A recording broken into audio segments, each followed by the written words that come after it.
Okay, let's get to it. You guys have a lot of good questions and comments. Let's get through them before we move on to the current events.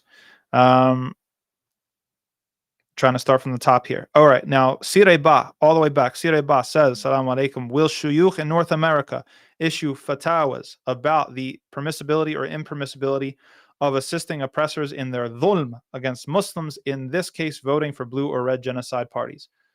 Wallahi Sireh, I really wish they would.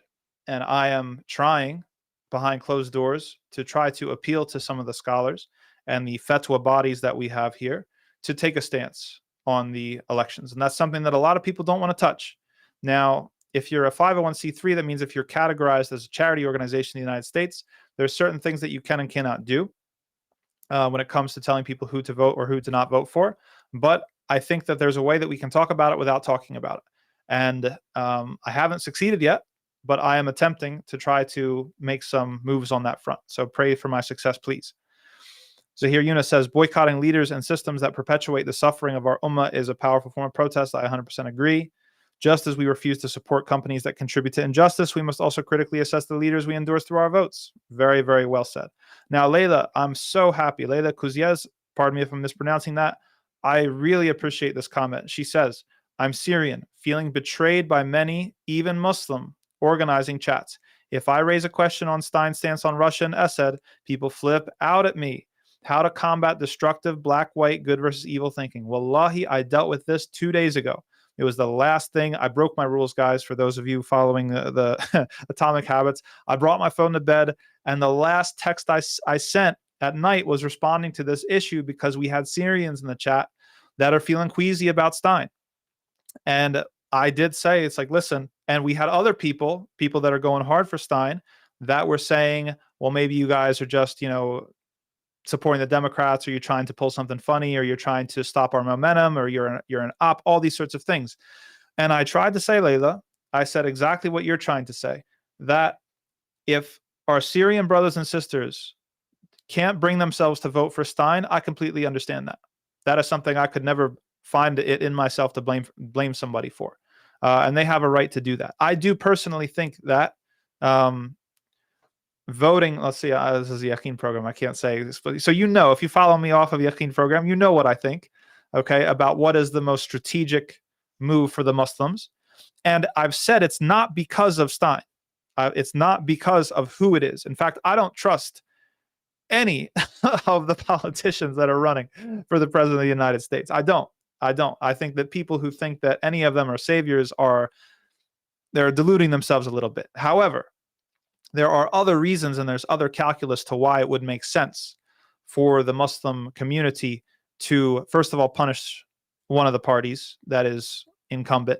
Second, to attempt to create enough leverage on an existing well-established third party such that they might control their agenda, their campaign, and even in the future, their candidates that they run.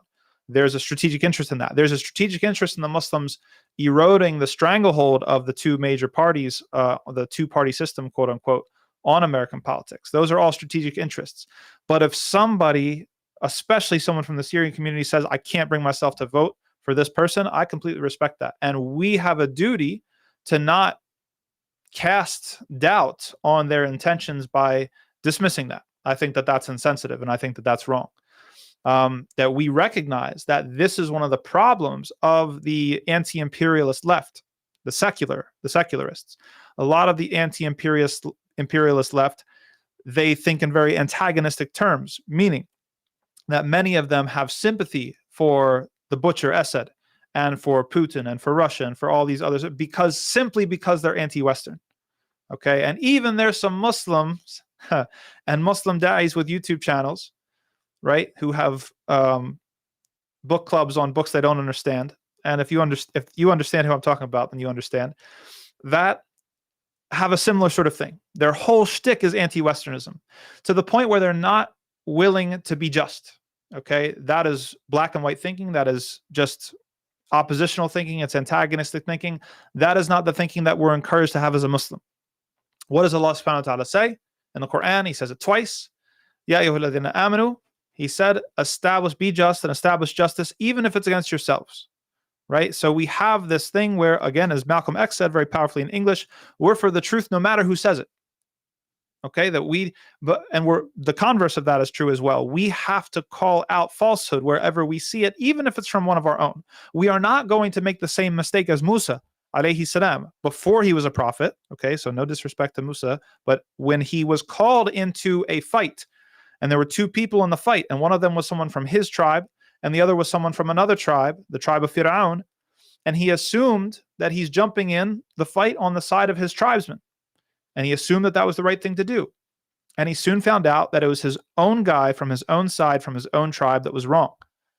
And so he had a moral decision to make. He made tawbah to Allah subhanahu wa ta'ala, and he asked forgiveness, and he asked for guidance, because the nature of this mistake was this sort of tribalistic, antagonistic thinking.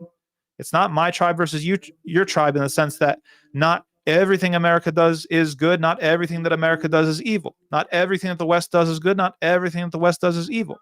We have nuance. We have our own miqyas and mi'yar. We have our own metrics given to us by divine revelation, in which we're able to hold the actions of all the world up to a mirror and say, that's right, that's wrong, that's right, that's wrong. And we don't have a problem if that doesn't put us in a comfortable category that somebody else has prefabricated for us. And we have to make sure that we keep that nuance, because if we don't, then we're going to end up in situations like you find yourself in, where we're now alienating our own people, our own brothers and sisters, our Syrian brothers and sisters, especially in this case. Why? To play some sort of tribalism or some sort of groupthink, right? So we have to. This is I see this as part of political maturity, that we have to mature beyond this sort of, like, we're not rooting for sports teams. This isn't like Liverpool versus Manchester United, right? We're not like just my team no matter what. We have to actually care about what is true. And when someone from our own is in the right, we support it because it's in the right, not because they're from our own team. And if something from our own team is in the wrong, then we call it out because it's wrong, and vice versa. So I'm really, really happy that I'm not happy, but I'm grateful that you brought that up. Let's see. Okay, so here Eunice is dropping facts. Let's see what else we got. What were some other questions that came up? Okay, so Rashida said you all need to check out the Green Party and vote green. Okay, bismillah. I'm just going to let that sit there. Y'all can marinate on that. Jamila said, when our Muslim leaders and men in general will be held accountable for not upholding their oaths to Allah, saying they will fight in the cause of Allah for the oppressed and the weak? Allahu Akbar. I mean, I think I agree with you, Jamila, in general. However, I would add the caveat to those who are in the United States of America and the Western nations that are arming Israel and that are actively participating. They're not just, just cheering it on. They're actively participating in the genocide in Gaza. Our duty here, the most effective thing that we can do, is to change the foreign policy of the nations in which we live. We have the ability to do that. We have the money to do that. We just have to be organized enough and smart enough to do that. And that will do the greatest good. What else do we have? Yes, very good. I'm very happy that biryani diplomacy is in the vocabulary now. We got to make it viral, guys. We got to make it viral. So Jamila continues, saying that Biden isn't Muslim, nor did he make an oath to Allah to fighting and protecting the Muslims. Yes, so why should we expect? And I agree with that. Jamila. A lot of us, we have these unrealistic expectations, like these people are moral exemplars. Our system is not set up to select the most moral and righteous among us, and we're going to talk about this actually in a bit. When it comes to our leaders are not moral and righteous, and that sham of a hearing that happened earlier today, which we will also show a clip of in a bit, inshallah ta'ala, also demonstrated that the people who are in charge of our nations are not the most moral and righteous people. So we have to temper what we expect from them and build a counterpower that's able to influence them in other ways, other than pleading and begging in this sort of humiliating way. Peace from America. Should we vote? I believe yes. I believe that you should. I do not see voting as impermissible. I do not, and I will have a forthcoming blog entry on this for Yaqeen Institute. All the arguments against voting from an Islamic perspective, I have not seen them. I do not see them to be sound. I think they're too categorical. That voting is a political technology. It actually has an asl in the way in which Abdurrahman ibn Auf, he polled the people of Medina to see who he should put his tie-breaking vote towards when he was part of the council to appoint whether it was Uthman or Ali to be the Khalifa after Umar ibn al-Khattab radiallahu ta'ala anhum, right? So there's nothing necessarily inherently wrong with it that you can't excise out. The people who are saying that this is like, basically Aqidah, that when you vote, you're saying that you love someone's law more than Allah's law. I don't buy that for a second. So I think that it is prudent, not in every situation. I'm not one of these people who is on the other extreme saying, you have to, it's wajib to vote. It's the only thing that, no, but I think that it's permissible, inshallah ta'ala, and Allah knows best. So yes, so DK LaRussa had said, so happy to have learned from us. Okay, you going to talk about, oh yeah, we already said that. Yes, we will. Well, that's going to be part of our current affairs program. So that's coming up in just a bit. What else do we have?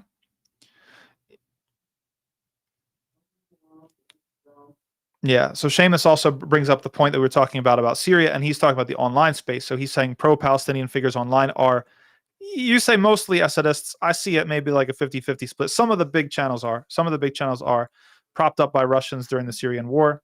Unfortunately, non-Arab Muslims who didn't follow events are affected. I was too during mid-teen years. Yes, those are valid points. Okay, very good. So question, it's me, Sahil. If a man's wife passes away, does the marriage break? Can he still touch his wife?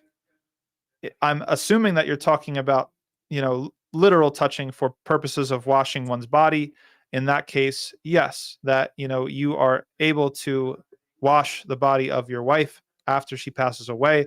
This is something that even the Prophet sallallahu alaihi wasallam did. So that is perfectly fine. Yes, Atal Tareen, we're going to talk about Lebanon, as we said. Anyone have any actual questions? What are we to do? Sakina Hassan says, okay, we have to get over the idea that we support somebody unconditionally or that we support somebody and then that they will do something for us in return. That's not how politics works. You have to hold on to something that somebody else wants or be able to deliver a credible political threat, such as making someone lose an election, and then wait for them to come to you and negotiate. And if they don't come to you to negotiate, then you actually have to follow through on either punishing them politically or withholding that thing that they need so that they suffer, and make them suffer politically until they come to you and then you're ready to negotiate. But this whole idea that you're going to negotiate or get anything just from doing favors for them, no, that's humiliation. That's not anything.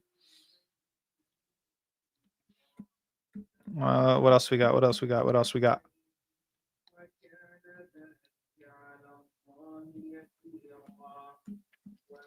Let's see. We've got some people, more people came in. Alaikum salam to everybody who just came in. Rochester, Minnesota in the house. All right. Okay, we just addressed that. Gratitude. Wa alaikum salam wa rahmatullah. What are we to do? Feel like voting for independent may be a win for Trump and voting for Harris gives me heartburn. Well, you know what? I told this to somebody in Houston the other week. I said, first of all, your vote doesn't decide who's the president. I got news for you. You ever hear of the Electoral College, right? The Electoral College decides who the president is. And we've seen in past elections that when push comes to shove, the Electoral College can go against the popular vote in a close race. So that almost frees you up to sort of vote your conscience and not worry about it too much, because you don't really have the ability to call the shots like that. They made sure of that. Yeah, so Mohammed Abu Ramadan asks, you mentioned on the MBF podcast that you don't trust Jill Stein. Can you expand on that? Well, yeah, I mean, Jill Stein has mentioned particular troubling rhetoric on the Muslim Brotherhood and Syria, and she's parroted some sort of war on terror discourse. Now, she has people in her corner, and I do know some inside information as to some of the people who are advising her where she's trying to learn. But is it out of her own conscience, or is it sort of politically expedient because her success in this election is extremely dependent upon Muslim and Arab voters? I can't answer that question. Only Allah knows that question. But let's just say I don't trust that person in the sense that I don't trust politicians in general, right? That most politicians, they know which way the wind is blowing, and if it works for them, they will blow in that way, so to speak. Now, that doesn't mean Now, that doesn't mean that we can't use that for us, right? As I said before, if you look at all three political parties, you look at Republican, Democrat, and Green, which one is most indebted to the Muslim vote? Okay. I mean, the Democrats stand to lose big in November if they completely continue to ignore us and not give us anything. But the Green Party is extremely dependent on our vote. And so, what opportunities does that open up in order to negotiate what's on their platform, what's on their campaign, what are the policies that they want to run, or who's going to run on their ticket in 2028? You understand? That's how it works.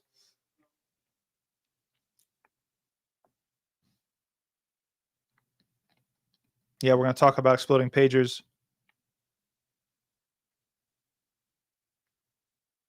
May Allah bless you, P Pen 12.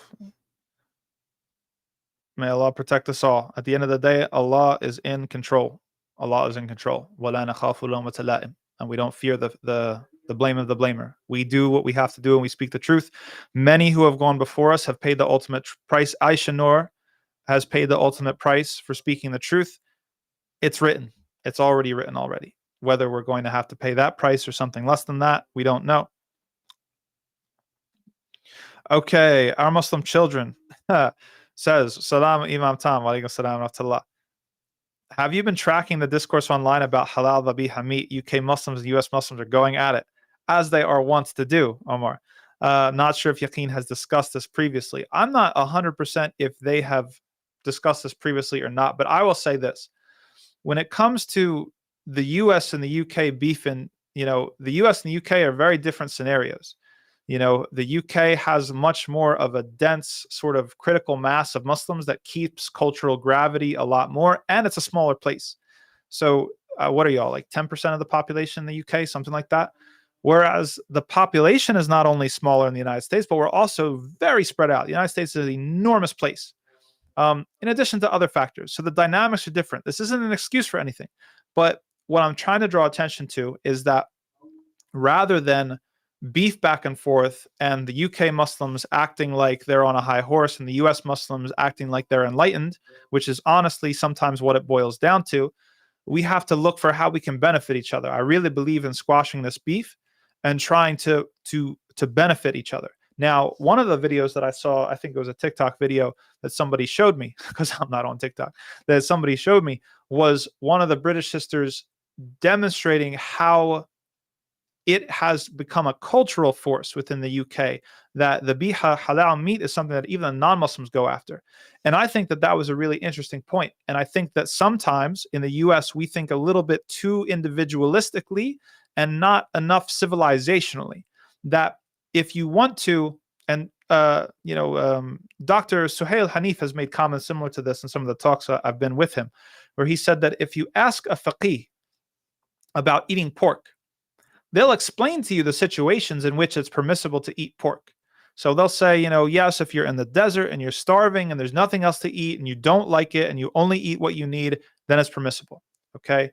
That's what we call bare minimum fiqh. And that's the job. That's his job. He's not, doing anything wrong. However, he's not necessarily telling you how do you avoid a situation where you have to eat pork in the first place. How do you make sure that you have enough provisions when you go out into the desert? How do you make sure that you don't end up in a situation where you might have to compromise your principles? So we need that dimension to the situation. That's one thing that the UK, I think, can benefit from the US, is that the companions didn't operate on bare minimum permissibility when it came to fiqh. Check exactly how the companions reacted when the hijab came down, when the amr, or the command for women to cover themselves with hijab, came down. Women grabbed pieces of cloth here and there and they cut them up and they covered themselves the best. They didn't want to be like Bani Israel, right? They didn't want to be like, oh, what color is the cow? Oh, well, what type of cow? Or, well, how old does the cow have to be? They were like 10 feet, 100%. Let me grab whatever I can and put it on as best I can. And that's why to this day, there's a disagreement between the fuqaha. Is it required niqab or not? Is to cover your face something that is extra and praiseworthy, or is it something that is merely, or is it something that is actually required of everybody? Why don't we know the answer to that question? We don't know the answer to that question because the companions weren't concerned about the bare minimum. They wanted to do as much as they could. And so we have to be super careful, especially us in the US, where we don't have as much cultural force as the Muslims in the UK. We have to be yes, we can find ways out, right? We can find, I don't want to call them hiyal, but we can find a rukhas, rukhsa, right? We can find exceptions, we can find dispensations, we can find, sort of leniency. But is leniency the best way for a civilizational project? Is leniency the best intergenerational plan? Are we also taking care at the same time to account for this fact that we need to do as much as we can? And so, if there's an option, everybody, when it comes to halal meat, you should be eating the best you can. If you have an option, you go into a store between eating meat that was raised locally by a Muslim farmer and it was slaughtered in a way that you know is permissible, versus some even halal stamped meat from New Zealand or Brazil or whatever, you should no doubt, if you have the financial means, you should no doubt go with the first one. That's just like no brainer. Let alone Chick-fil-A and whatever the Christians are doing. Is it permissible? That's not relevant. That's not what I'm saying. It's not relevant whether it's permissible or not. That's always going to be a matter of difference of opinion. But what's the best thing that you can do, and why aren't you doing the best for Allah? Why aren't you putting your best into Allah? And we know this logic when we talk about going to the gym, right? Like for the guys, if you go to the gym, I shouldn't say just for the guys. I'm sure a lot of the ladies go to the gym too, inshallah. When you go to the gym, you can put in your least amount of effort, but what are the gains that you're going to get out of it? All of your exercises, your reps, whatever, you can put very, very little, the bare minimum, and say that you did it. Okay. But is that a way to get healthy? Is that a way to make gains in the gym? No, it's not. So why would we treat our deen like that? Why would we treat our meat and our food and things like that? Exactly. That's not la yaslah. It doesn't work like that. Layla, I'm glad to hear that we experienced a similar thing there. So Layla follows up the exact reaction I got. Why don't you go vote for Kamala? Astaghfirullah. Aren't you just a DNC apologist? Yeah. No, this is su'adhan. This is Zam, right? There's no evidence for this. Wa alaikum salam. Mariam from Kuwait, welcome. 100% Valerie. I really, really appreciate your comment. What makes me so outraged is that we are seeing a hate crime happen in a hate crime hearing. Allah, it was disgusting, and we're going to talk about it in just a minute. Let me see if there's any other comments, concerns, or questions in the. Okay, so Layla follows up. I've been behind organizing for third party since day one, but downplaying the trauma of Syrians or even becoming Assad apologists is disgusting. I mean, alhamdulillah, that the greatest compliment you could have given me is that you feel seen by that. I'm glad that you mentioned this, and I'm glad that you feel seen, and I'm 100% with you on this. Muzammil asks a really interesting question. Salams, does the same reasoning about Syrians not supporting Stein apply to African American Muslims who are supporting the Dems? It's just another strategy, correct? It depends. There are situations in which that logic, I could imagine it working. However, I think it's a little bit different, and many of the situations on the ground are not like that. Okay, and what I mean is that what is Harris going to do for Black America? Seriously, like, she made her bones being top cop in California, very, very, tough on crime sort of tack that she was trying to push, very harmful to the African American community in California, right? What's the perceived? So you see the difference here, right? She knows that she has to play up to that particular thing in order to get support. But what's the ROI on that, right? What are you actually getting in return? If there's a local situation, I think that logic works much more at the local level, like the city and the state level, where, like in Philadelphia, for example, where many of the African American community, they're very, very invested in the Democratic Party, and that's what sort of is part of the machinery in Philadelphia. However, when you go to the national level, I don't see Harris being so good necessarily for, and I could be completely ignorant about this. And if I am, like I said, there are situations in which I think it's true, but I think that we have to separate that out from people who are just careerists, okay, just after their own appointments. That's a different thing than saying that the entire African American community is going to benefit more from Harris and that we're not willing to break rank to vote for a third party. That's one thing. And my career, I've got this position, I've got this whatever, that's a different thing. So if we're able to make that distinction and introduce that nuance, then okay, like I can see situations in which that also holds true in that scenario as well. What else we got? Nusayba asks, I'm a little embarrassed about my ignorance with this, but what happens if a whole demographic of people all across the U.S. decides not to vote? Does it matter? I'm glad you asked that, Nusayba. This is actually my number one example that I bring up to demonstrate to you and to anybody else that consent of the governed is a myth. It's a myth that John Locke invented in order to justify the rise of the liberal nation state. It sounds like a great idea, but if all of America stayed home and didn't vote, do you think the government's going anywhere? Like, seriously, do you think they're just going to quit and say, well, I guess we lost the popular mandate. I guess we got to go home now? No, they're going to hold on to their power. They're going to hold on to their power, right? So that's a very important element to the argument about is voting permissible or not, because some of the critiques of voting being permissible imply that if you didn't vote, then the system would collapse or that somehow democracy would fall. No, it's not going anywhere at all. Let's see what we got.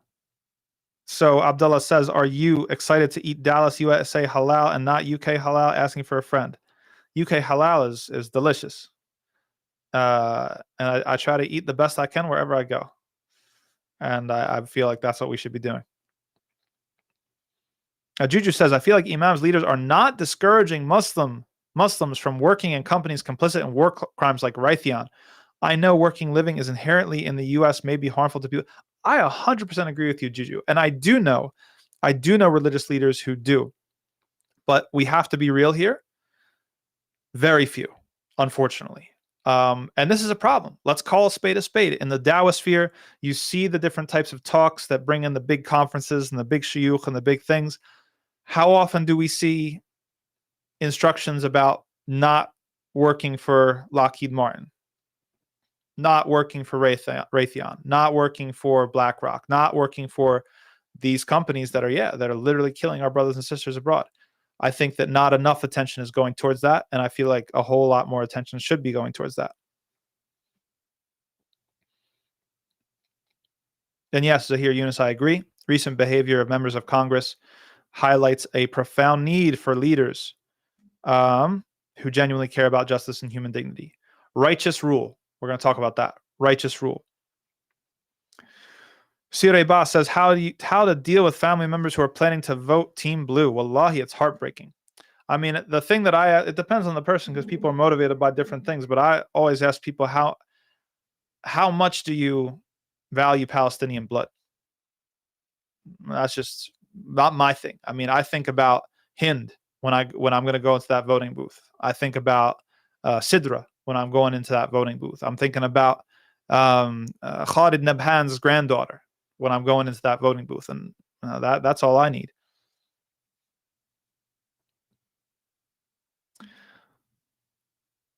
So Furry Finance asks, many queer people have solidarity with Palestine. What is the Islamic view of building a coalition or big tent with other groups to achieve Palestinian liberation, like Ibn Khaldun's Asabiyya? Well, a couple things to unpack there. One, queer people is not our terminology. We don't accept that because people have desires and people are not their desires. So if you have desires, romantic desires, sexual desires to the same sex, that doesn't make you a queer person, right? If you were born a woman and think that you should be a man, that doesn't make you a queer person, not in Islam, right? That you actually, the reason that we have our desires is to struggle against them. And that goes for any desire, whether your desire is to cheat on your spouse or to commit zina, any type of zina, right? Or to steal or to backbite or to gossip or to envy or anything. Okay, so your desires are one thing and you are another thing. So we have to make sure that that's not lost sight of. Secondly, there is no one Islamic view, the Islamic view, because this is a muhdathat al-umur. This is something that is new. This is a new issue, all right? It's not something that we have direct guidance from the Prophet ﷺ where he said, look, in 2024, there's going to be these groups and there's going to be this issue and you have to ally with this group or that group or that group. So we are extending and extrapolating Islamic guidance in this terrain, which means that it is a dhanni matter. It is something that is somewhat speculative. It's not completely speculative. Like this is a reasoned argument, and it's what's the word for it? Educated sort of arguments or educated reasoned arguments. But we don't have the level of certainty to say that this is the Islamic view on it. Now, getting to the spirit of your question, I've addressed this in an article for Yaqeen Institute called something like intersectionality and the movement for Gaza, or the encampment movement, something like that. I think that we have to really consider how historical change happens and how power is built. I think that it's been a liberal notion, this idea of the big tent, the ultimate coalition of all of the aggrieved and minority groups, which is going to overthrow whatever system of oppression or all of the systems of oppression, and different people will disagree about that. I'm skeptical of that. I'll be honest. I'm skeptical. I don't see that as how history changes. I think that history is changed by a small, dedicated group of very impactful people that are disciplined, hopefully that are righteous. I think that that's how the movement of Islam came about. I didn't see it necessarily as a coalition of aggrieved sort of members of society. I saw it more as a consolidation or coalescence on values. And it's definitely sure that we don't share the same values as some of the people that many people would hope that we would group up with in coalition work. So that's my sort of thing. I think that the Muslims have prioritized, and you'll see this in the piece that I wrote. You'll see that the Muslims in the West have prioritized so-called allies at the expense of shoring up Muslim mobilization. I think that's a mistake. I think that we are very, very underutilized. Our own communities are underutilized. And that once we get our own house in order, that we can make a huge impact, even before we enter into coalitions with other people. Salam, I'm not seeing your question. Yes, so you can email your question, or you can send it in. I apologize. I'm not Masoom. I do make mistakes, so I'm not intentionally skipping anyone's questions.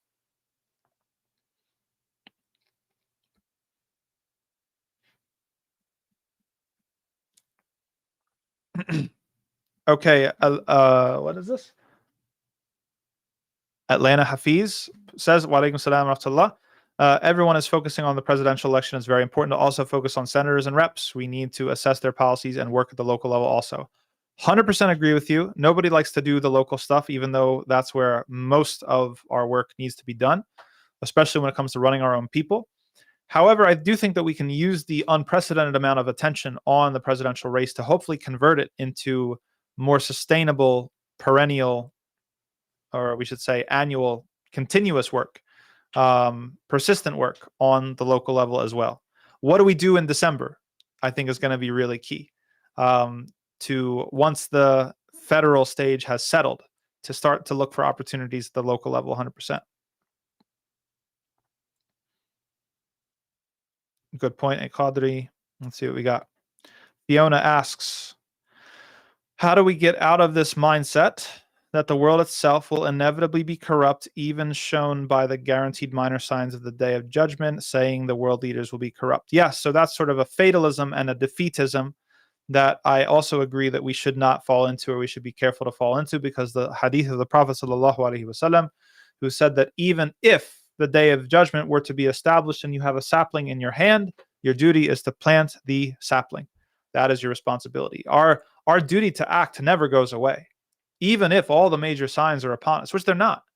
And many of the minor signs have happened, but many of the minor signs also haven't happened, right? So sometimes we use the eschatological language as an escape and as an excuse to not do anything. And I disagree with that. So here, Eunice asks, can you please clarify the Islamic view on voting in Western elections like the US? How should one assess if voting aligns with Islamic values and promotes justice? It's a big question. I mean, but you have to look at things, first of all, if you're doing takhrij fiqhi, you're going to sort of like analyze first, is the default, what's the default ruling?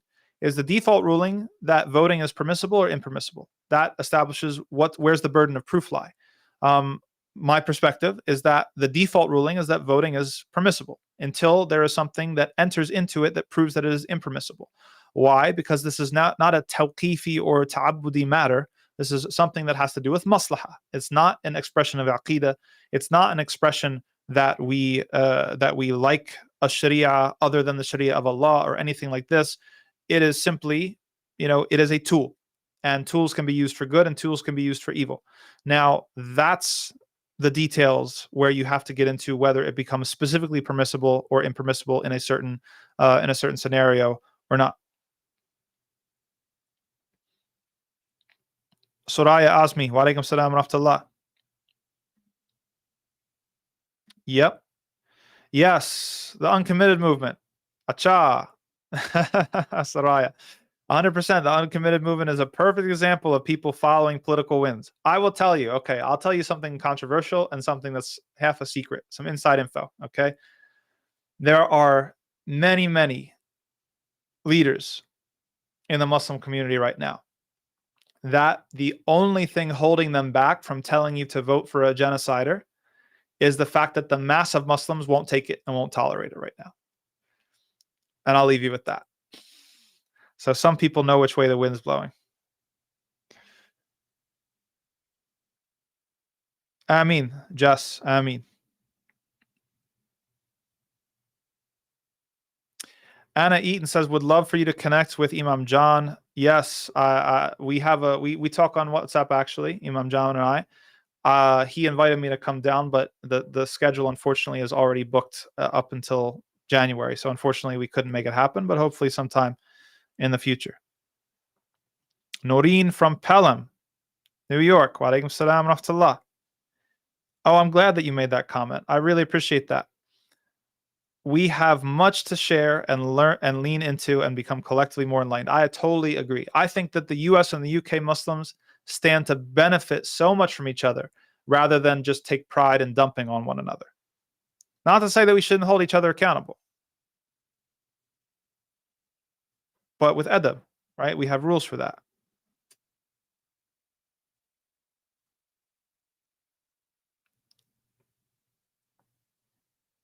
Sada says, do you know if Imran Siddiqui and Hussam Ayloush are involved in Engage PAC? I don't know. I don't know the answer to that question. You're going to have to ask them yourself.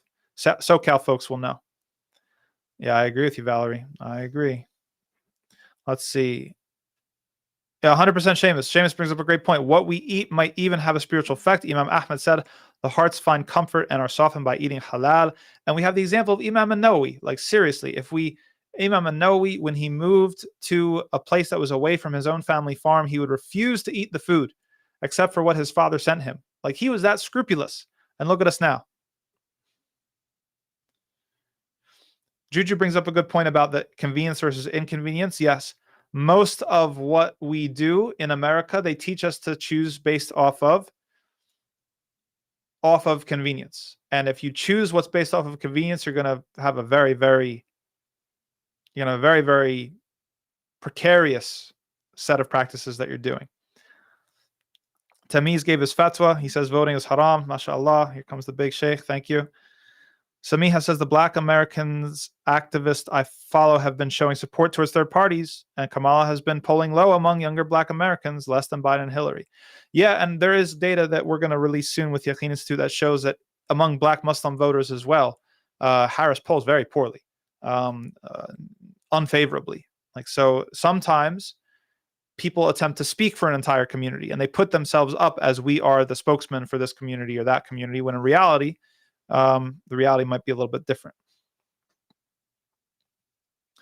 MFB says, if we don't vote for Harris, what is the possibility that Trump will win, and would it be worse for him to win? Yeah, I mean, that pretty much almost guarantees that he will win.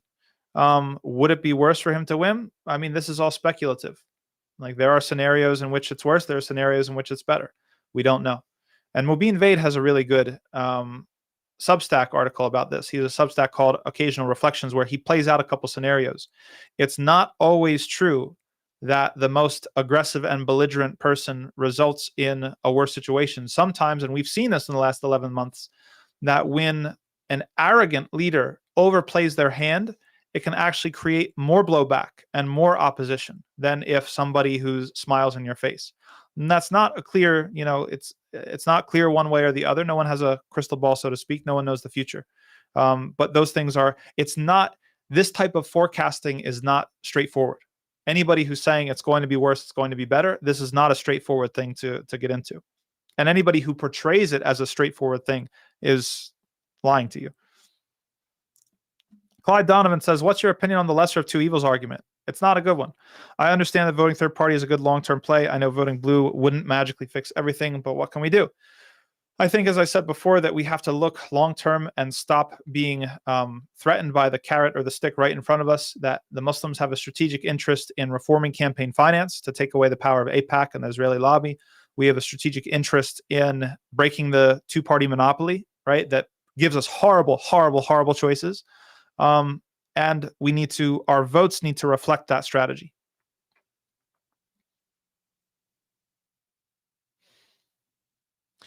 So JL asks a question, Assalamu alaikum wa alaikum salam. Based on your info, who do the Palestinians and other victims of repression within the Ummah want us to vote for? Well, here I'm going to say two things. One, Jay, is that it's not that simple, because you will find Palestinian people or oppressed people with all sorts of different opinions. Some of those opinions are good and some of them are bad. There are people who are oppressed who have bad opinions, right? That this doesn't make you sacred. This is one of the things that we've gotten from leftist politics that is not true, okay? That you can be oppressed and be horribly wrong, okay, about stuff. So that's one. Number two is that I would encourage you to look at the late Rifat al-Arir and what he said about it, okay, rahimahullah ta'ala, because he had some of the most insightful opinions before he was martyred. I agree with MB that election day needs to be absolutely has to be understood as a referendum on Palestine. We can't let any other issue take center stage. Al-Baraka publication says, why aren't Muslim politicians rising up? I would say, which ones? Make your own party and contest for elections. Yeah, I think that that's where we're headed. But we're not there. To be frank, if you were to look at the average or the pool of Muslim politicians that we have, you wouldn't expect that type of behavior from them. We need a whole new class of people, a whole new way of approaching this thing.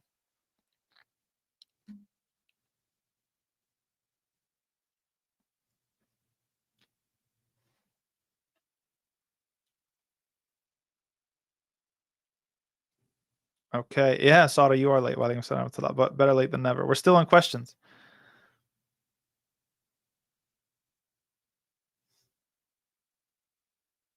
Salam, the email, just ask your question here. I just don't see your question. Yes, that is true, Ahmed Chowdhury. Israeli lobby has also bought local representatives. They're up and down.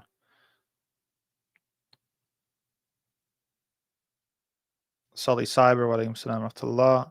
Who am I voting for? Justice wants to know. Am I allowed to say that on the Yaqeen program? Who am I voting for? I mean, you also know who I'm voting for already.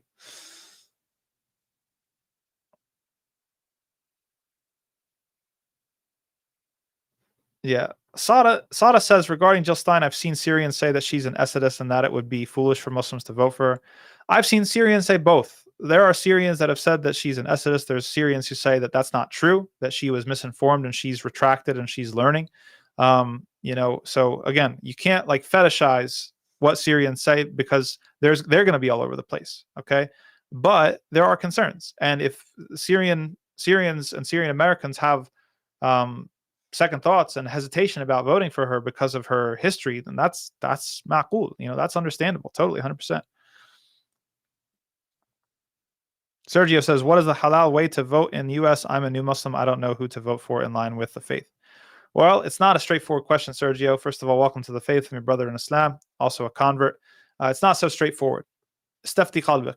Ask your heart, ask Allah subhanahu wa ta'ala to guide you, and don't be persuaded by these sort of like non-Islamic arguments like lesser of two evils or what if this or what if that.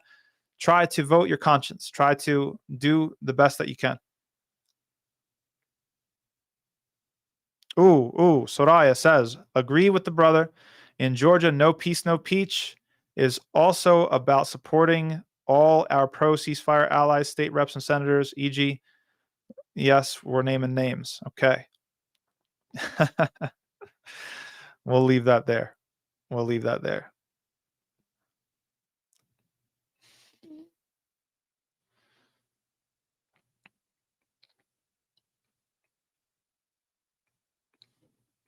Javi's telling me to come to Australia. Yep, I know it's been in the works for a while, inshallah.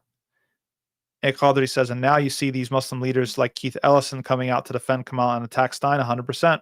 Yep, they're tap dancing.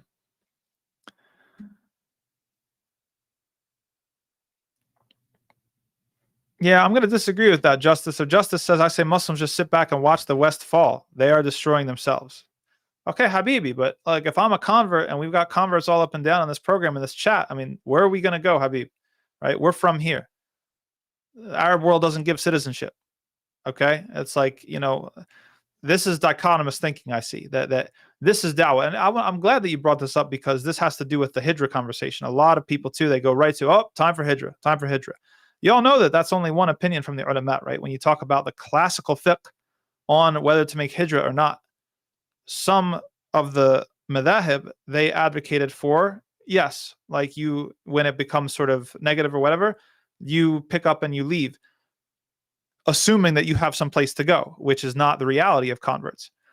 But the other is the Shafi'iyya and the Ahnaf, right, would say that no, you are ribat. What you're doing is dawah and ribat, and you actually have a duty to stay and to try your best and to make the best out of it. So it's not a clear thing.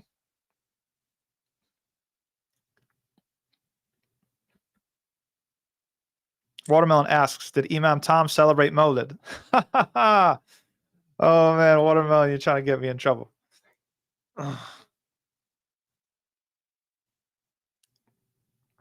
Listen, if you want to know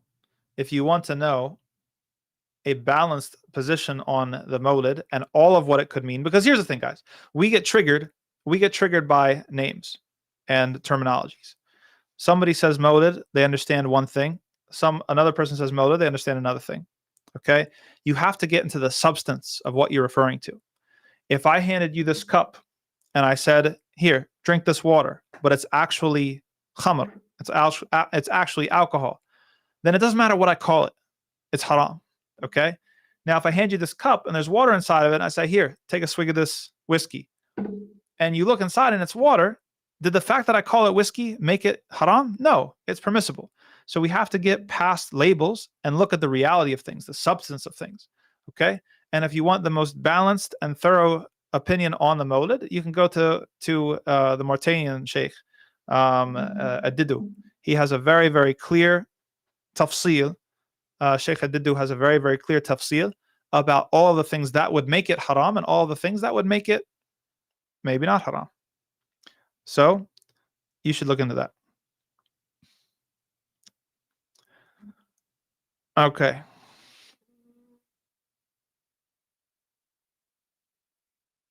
I do agree though, Fiona, that one of the I mean, there's no doubt that historically the Mawlid was started as a response to the Christians and how they celebrate the birth of Jesus, alayhi salam, right? So that's especially for converts, that can be a very uncomfortable thing.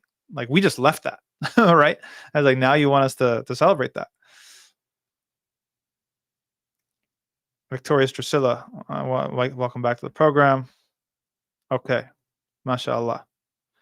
We got a lot of good conversation. We've been in this an hour, folks. We haven't even gotten the main course. Seamus asks, "Are you familiar with Jan Islam's work on politics in Islam?" Nope, not familiar. Oh, wait a second. He's on Twitter, correct? I've heard of him, but no, I'm not familiar. Not familiar. I agree. TOPENT. We should be able to say majority of us are employed by Muslims. That's power right there, 100%. We need to stop this mentality that we're just going to be employees. We need to start running things, right? Employing our own. That's power, 100%.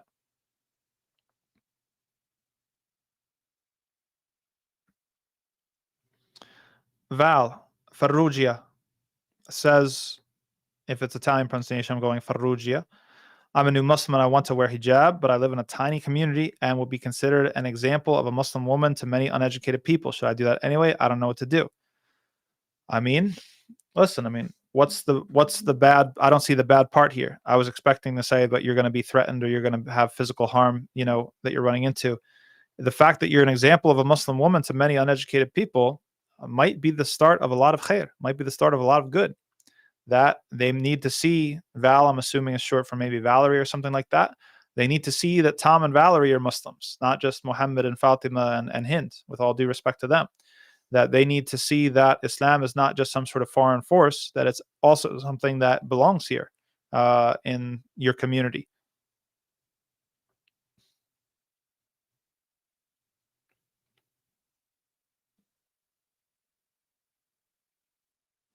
Sada says, do you see Muslims in the West going away from identity politics or getting immersed in it even more?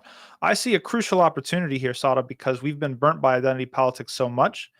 And we have started to see, especially on the Palestinian issue, how identity politics are used against us. So I wanted to throw what Soraya said in conversation with that, because just because you have a representative who's a Palestinian and has a hijab and is a Muslim, and it doesn't guarantee anything, right? Qarun, guys, remember who was Qarun in Surah Al-Qasas? It was the first cousin of Musa alayhi salam. Ibn Kathir says it in his tafsir. Okay, or as they say, all skin folk ain't kinfolk. Okay, that people can check all the boxes on your identity politics. It's about, are they for the truth or not? We have seen situations in which a non-Muslim, a kafir, is actually more on the side of truth than some of the Muslims or the Muslim representatives or some of the people who put themselves forth rather. So we need to be very careful not to get duped by the identity politics. So we need to pay attention to the substance of the thing.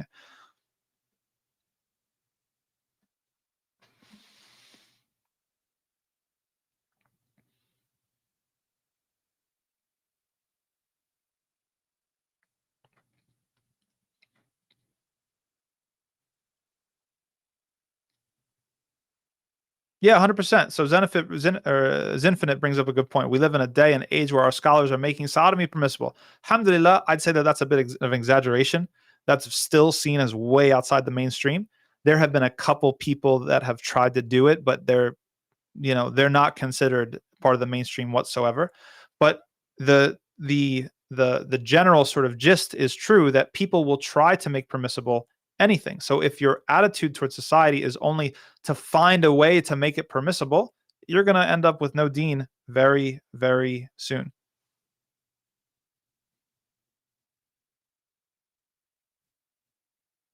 Hey, here we go. I salute famille. I really appreciate this. Don't celebrate Mawlid if you think it's bid'ah. Celebrate Mawlid if you think it's not. Just don't push your opinion on others. Move on. There is bigger issue to deal with instead of the Mawlid. Yes, it is khilaf sa'ir. That's the fancy term for it within fiqh, that it is a valid difference of opinion. Okay, and so if it's a valid difference of opinion, you have perfect license to act on what opinion you think is correct, but you don't have to force the rest of the ummah to uh, to follow your opinion.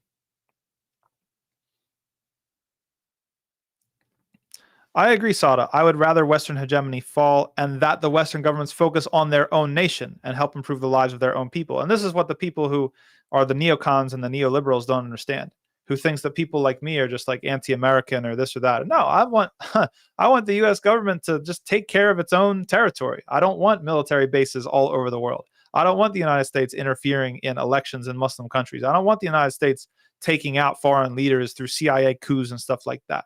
I want the United States government to focus on its own people, right? That's not a crazy thing or an unjust thing to ask.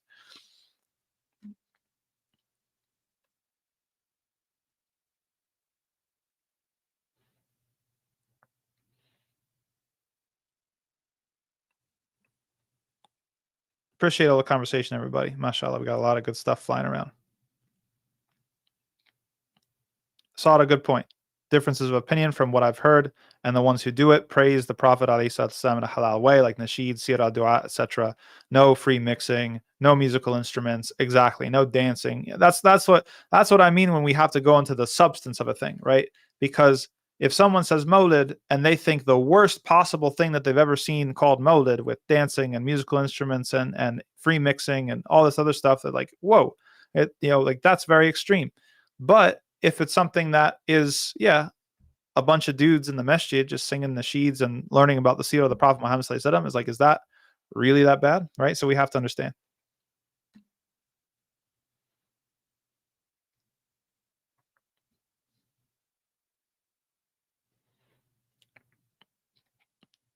Wow, there's quite a lot going on. Here we go. We're talking about all the hard stuff. You're welcome, Val. Hopefully it was beneficial. Courtney G's up in here. MashaAllah. A Qadri, that's true. That's true, A Qadri. That's true, A Qadri. You're right about that, about the attack on Jill Stein.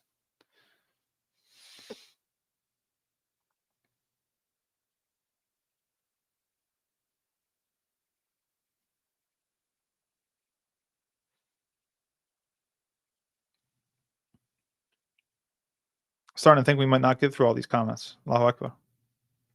Which is a welcomed a welcome barrier to break.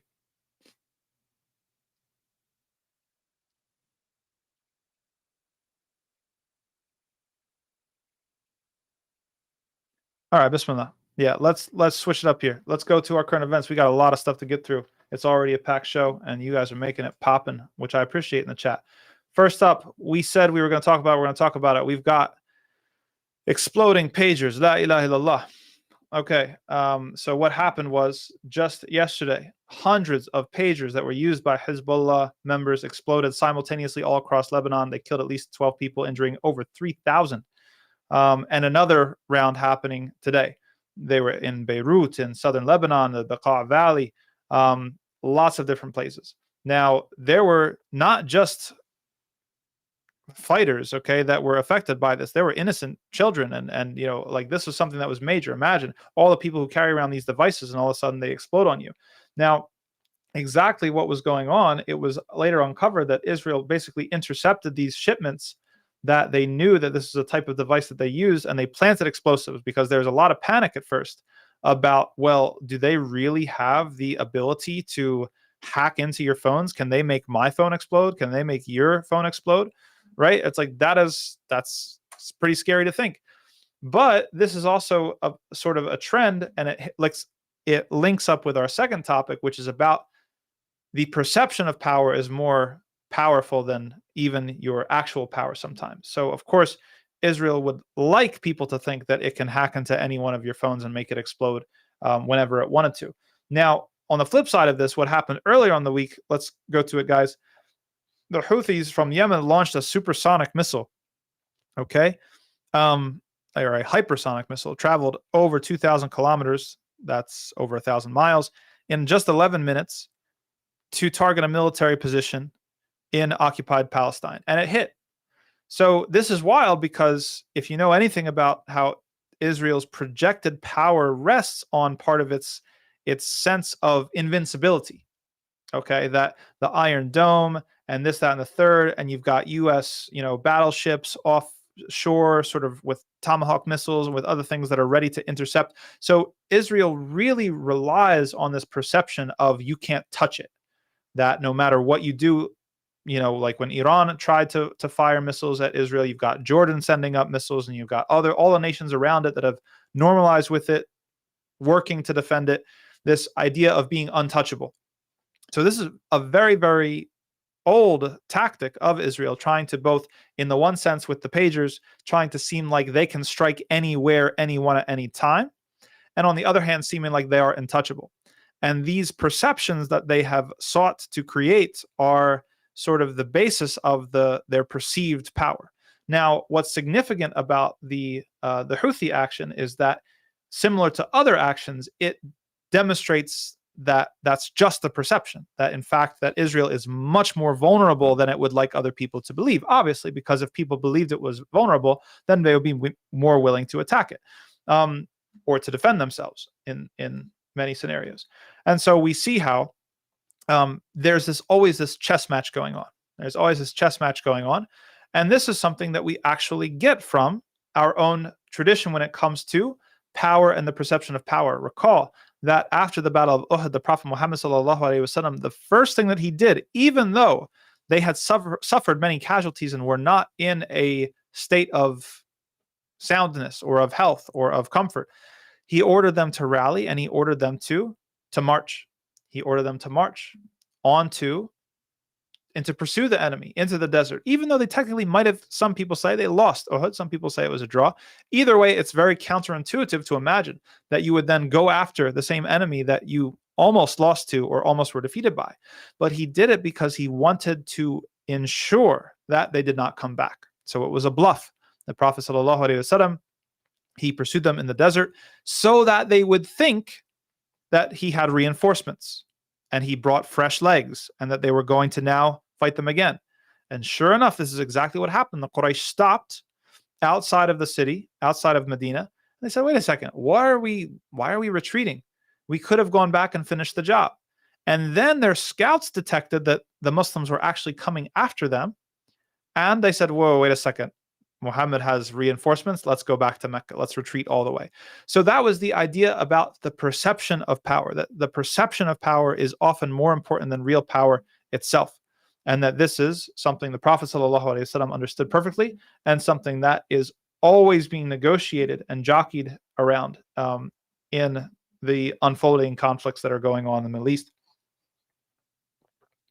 Now, the second thing we have, or the third thing we have, former President Donald Trump. There was an assassination attempt against him this past week. A lot of speculation as to the person who was the suspect, Ryan Wesley Routh. He had a rifle equipped with a scope. He was found with it, and he had been lurking in the area for about 12 hours before one of the Secret Service agents found him. Now, why is this weird? Because Trump was actually not planning on being there that day, that he decided to go golfing, and it was very last minute. So people are wondering now about security. Is this something that is, there's someone on the inside giving information? This is something that is very, very unsettling for many people. But one of the things that I'd like to highlight here is that living in a time of perhaps unprecedented political violence in the United States, and we could argue that point. You could argue that it's not unprecedented, but certainly it's not typical to see presidential candidates having their lives threatened with this regularity. And we have to, and Trump was very, very explicit when he blamed the Democratic Party, and especially sitting President Joe Biden, for using incendiary rhetoric that would maybe inspire people to try to do such a thing. And it's definitely true that we see rhetoric from both sides that is very, very easily linked to violence, and that there has been an increase in this type of political violence. That either side, when you undermine the rules, when you undermine the legitimacy of the other side, you create the possibility for violence and things spinning out of control, right? And this is a huge problem. This is a huge problem when it comes to governance and rulership that is not done by righteous people. That, if you want, perhaps even more important, we could debate that, then the system. The system's important, we won't say that, but also important is the morality of the people who make up that system. That when the righteous rule, when the righteous have power, everything in the world is taken care of, at least to the best of our abilities. However, when the wicked run the world, when the wicked are in power, everybody suffers. And this is something that Allah subhanahu wa ta'ala actually references in the Quran, if we can bring it up, guys, in Surah Al-Hajj, I believe. Right? Okay, to the end of the verse, he says, وَلَوْلَا دَفْعُ اللَّهِ النَّاسَ بَعْضَهُم بِبَعْضٍ لَهُدِّمَتْ صَوَامِعُ وَبِيَعٌ وَصَلَوَاتٌ وَمَسَاجِدٌ يُذْكَرُ فِيهَا اسم الله كثيرا. Okay, so we see that this is a really, really, that 30 there is out of place, but that's okay. That we see that this is a really critical point, that the righteous have a mandate to rule.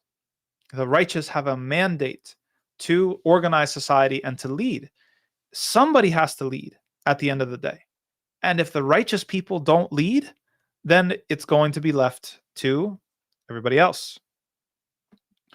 Moving on. What else we got?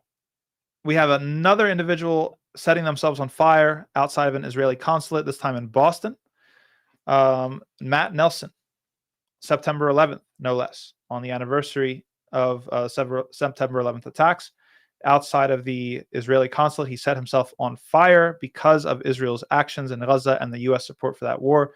He was burned over 70% of his body. He was rushed to the hospital. This is the third self-immolation in this past year. Now let's just skip, guys. Let's skip over his clip, but let's go to how the portrayals from the news differ.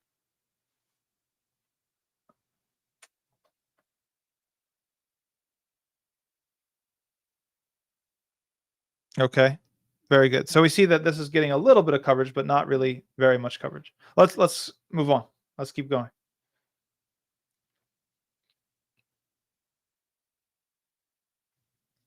We've got also this past week, the Ministry of Health in Gaza has just published a 649-page document with the name, age, gender, and ID number of every Palestinian killed in Gaza from October 7th to October 31st. And that info has for over 34 out of 40,000. The first 14 pages are just those that are aged 0, under 1 year old. So unfortunately, we see, but not surprisingly, and this is going to run us into our later sort of coverage of the disgraceful hearing that happened this morning, where Palestinians having to prove that they deserve to live, having to prove that they deserve to live in their own land, and they even have to prove that they were murdered. Okay, so Palestinians being systematically dehumanized, ignored, and erased at every single opportunity and stage. Now, before we get to covering that hearing, we have some polling that's come in the last week. We'll skip to that, folks.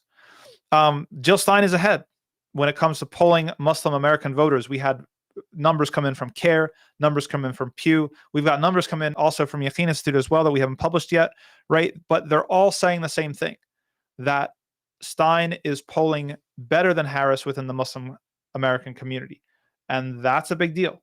It's a big enough deal that the Democrats are starting to panic. We've seen the attacks on Jill Stein and third party in general start to escalate, whether it's from the progressive left or the quote unquote progressive left, such as AOC and the Squad. We've seen Keith Ellison. We've seen local people, local representatives or state representatives all attack third parties, and specifically Jill Stein. We even saw Mehdi Hassan the other day, Lahdi, who gave an interview. Jill Stein and her running mate Butch Ware, and hammer Jill Stein on the Syria issue and on Russia, which in and of itself is not a problem. But Mehdi, if you have a big problem with war criminals, then why would you suggest that we vote for a war criminal? How do you compare those two things? If you are against someone who supports a war criminal, why are you calling for the Muslims to vote for a war criminal? Because Harris is a war criminal. This happened on her watch as well. And Trump probably, sure, put him in there too. So don't act like you care about supporting war criminals when you yourself are not ready to use that term for Biden or for Harris. And we remember that Mehdi Hassan did not abandon Joe Biden as the presidential nominee for the next election until his debate. The loss of Palestinian life was not enough for him. Anyway, we digress. So we see projections for the third party vote share, and especially in Michigan. Listen, the numbers are very clear.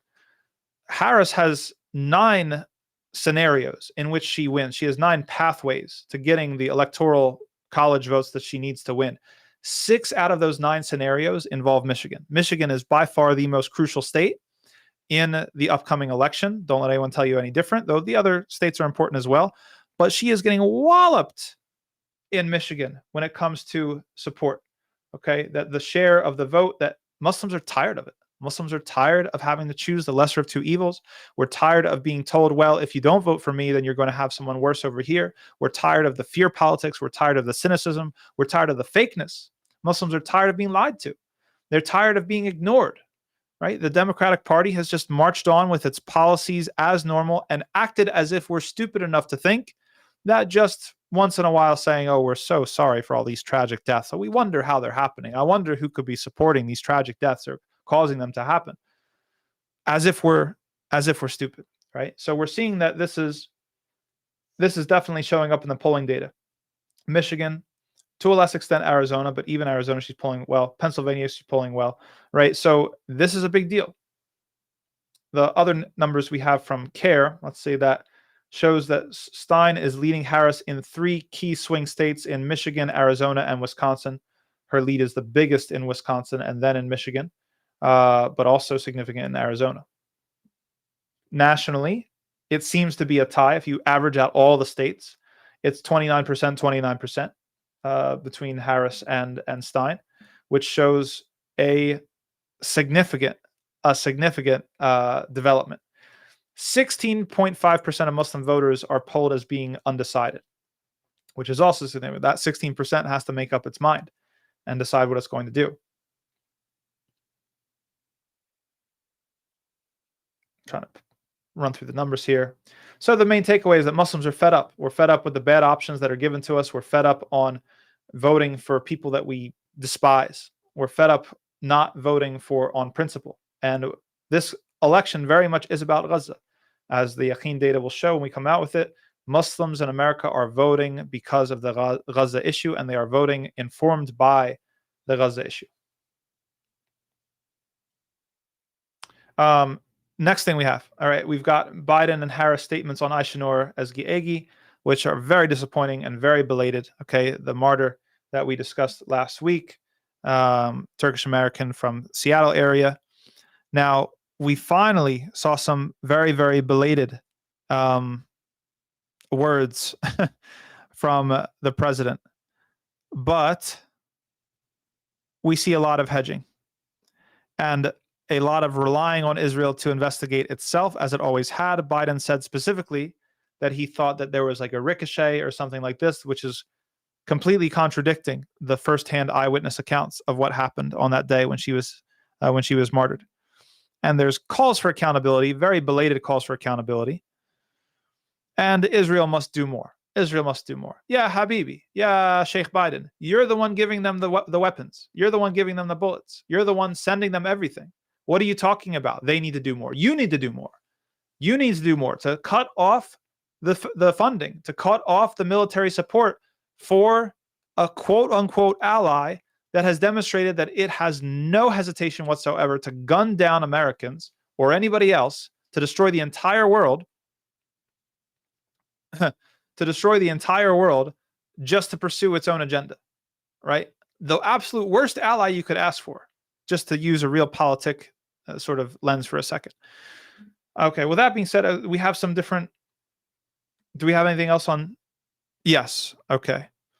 Witnesses challenge Israel's account of the U.S. activist killing. Big surprise there. Did Israel... Look at this, mashallah. Did Israeli forces kill American-Turkish activist Aysenur Eygi intentionally? Okay, first of all, you're making her foreign, right, by doing that. And second of all, as a question, there's no doubt. There's no doubt. Very good. What else we got? Is that all we have on this? We ready to go to the trial? I call it a trial because it was a trial. It's supposed to be a hearing. All right, let's go.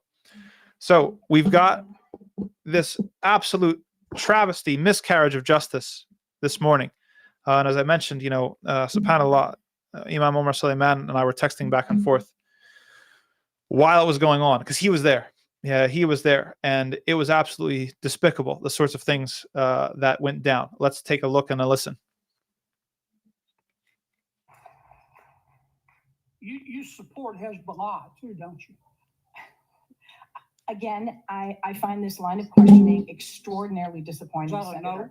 That you have Arab American constituents that you represent in your great state. Yes, ma'am, I understand that, but my time's limited, and I apologize. But is that a yes or a no?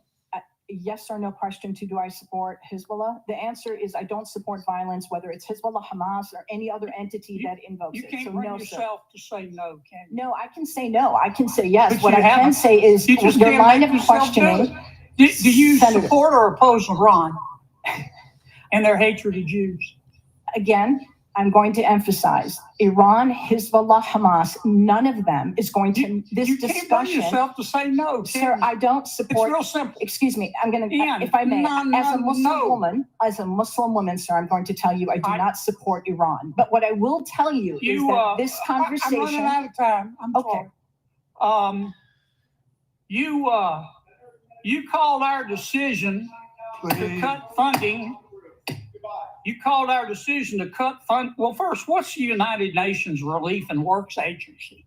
It's UNRWA, which is the institution that exists to provide services and aid to the nearly 6 million Palestinian refugees. And you called our decision to cut funding for them, quote, an incredible moral failure, close quote. That is absolutely correct. But again, I would suggest that conversation is about foreign policy. We did that because 9 UNRWA staff members were fired for actually helping Hamas on October 7th. Isn't that the case? I don't believe that that's correct in terms Let me ask you one more time. You support Hamas, don't you? You support UNRWA and Hamas, don't you? Sir,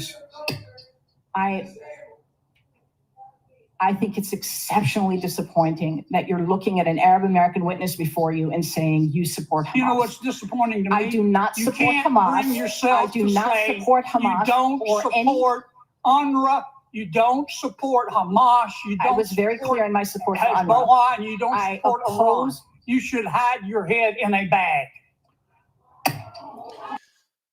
So, absolutely ridiculous scene.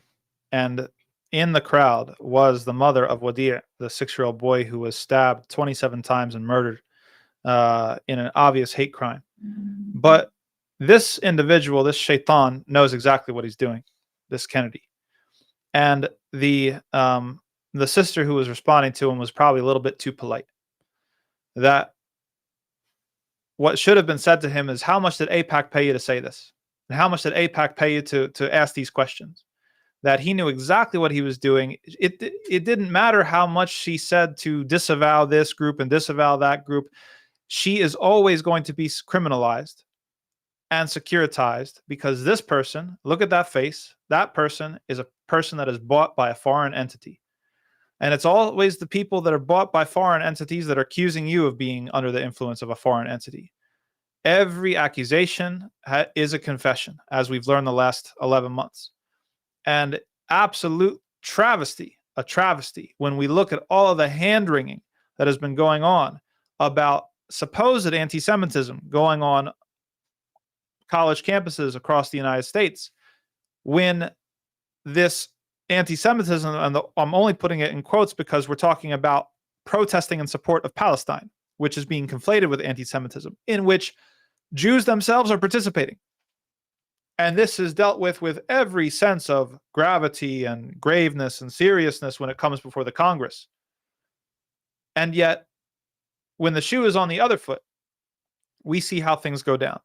That it is not an exaggeration to say that the United States government, to a large extent, is occupied by foreign interests, is occupied by Israeli interests, and that those interests buy American politicians, and they produce situations like this. And if the American people think that it's only going to be the Muslims that are going to catch the brunt of this, then in time, I think it will show that it will be more than that. Very, very upsetting. Let's take a second and go through the comments real quick. I know you've had a lot to say, and then we'll circle back to our next segment here.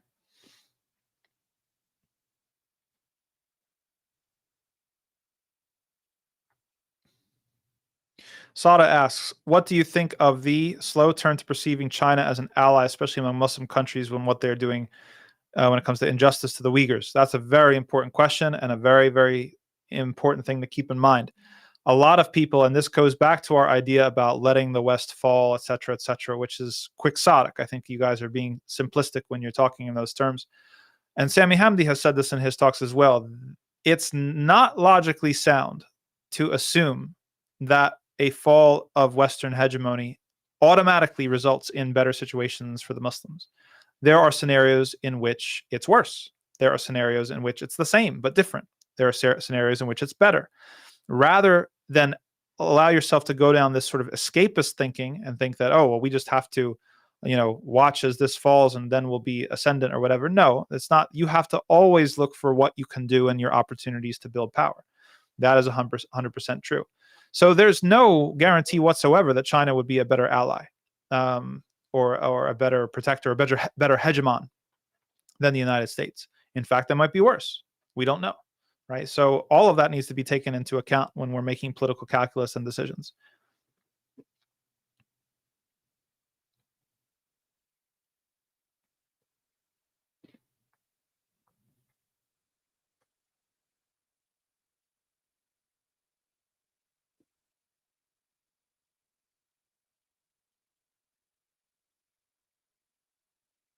Let's see what else we got. A lot of people, a lot of good comments.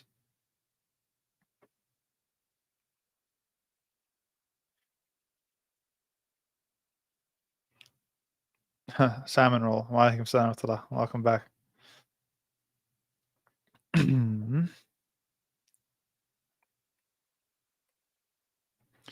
Mariam asks, why the assassination attempts now? Somebody's trying to utilize the instability and chaos in the political scene for ulterior motives. Muslims must align and unite now more than ever. Definitely seems that there's some major shifts are happening, and we really need to get our act together. If we don't, it's really going to be a problem. 100% A Qadri. If Stein didn't have momentum, the Dems wouldn't be panicking. You know that you hurt them when they start to address you and attack you, which is why I was happy to see myself on the Israeli Post. The New York Post. And Valerie, you're 100% right. That was literally, as Imam Omar Suleiman pointed out in his interview, it was an act of hate speech that was happening at a hearing on hate speech. SubhanAllah.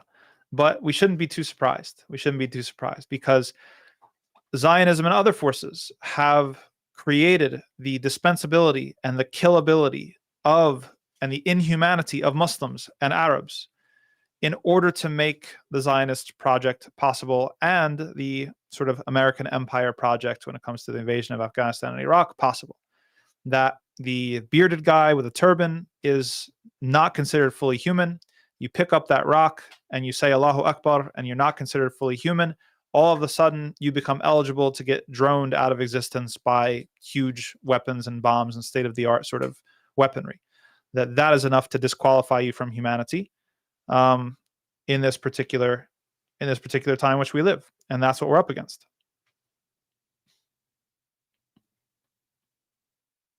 Interconnected Revert, which is a funny username, says, seems like a matter of time before nations come together to retaliate against Israel, at which point USA will send our young men and women to go do their dirty work. Well, I don't know. We'll see. We'll see about that, I guess. There are situations in which you could imagine that happening. And then there are situations which you can't.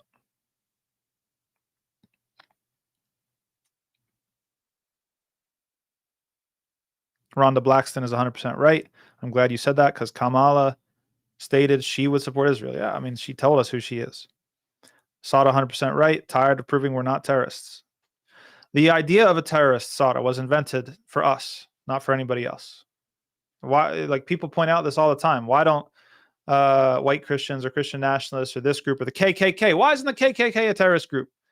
Because the idea of terrorism was invented. The word was coined to make you and me seem like criminals and dangerous and violent. That's it, period. Right? And so that's what's there. As long as that's going to be the way the law works, we need to find a way to dismantle that thinking and that language and that law.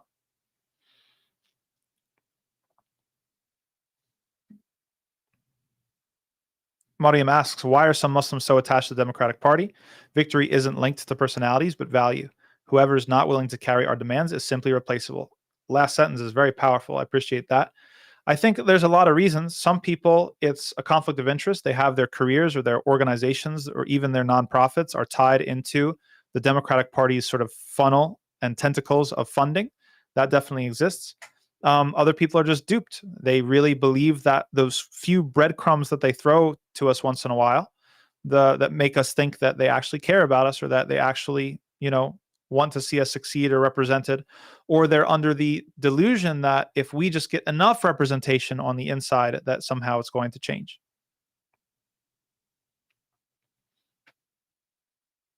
Yeah, 100%, Rhonda. Twice criminalized, black and Muslim.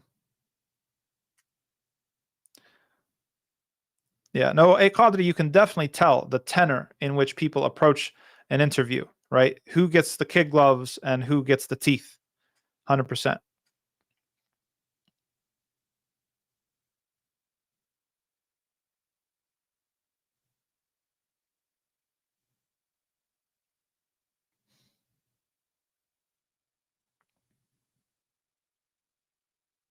May Allah help you. G screenable. May Allah bless you.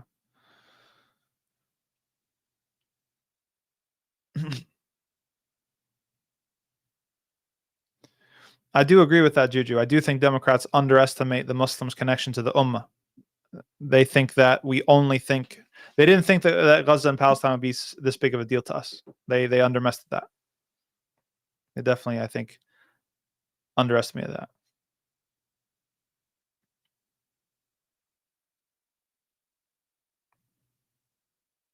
Yeah, that's the thing. A Qadri points out, someone said Kamala saying we need a deal but can't make it happen makes it seem like she and the US are weak and can't get the government of 7 million to do what they want. No, that's 100% false. They don't want to stop funding Israel because it's a racket. Like funding Israel, all of the tech, all of the computer chips, all of the weapons, it's a racket, and it's a very lucrative racket for the people who are in on it. Right. And so there's this like, oh man, we wish that they would stop. Oh, you're the ones that get to decide whether they stop or not. Just stop sending the weapons.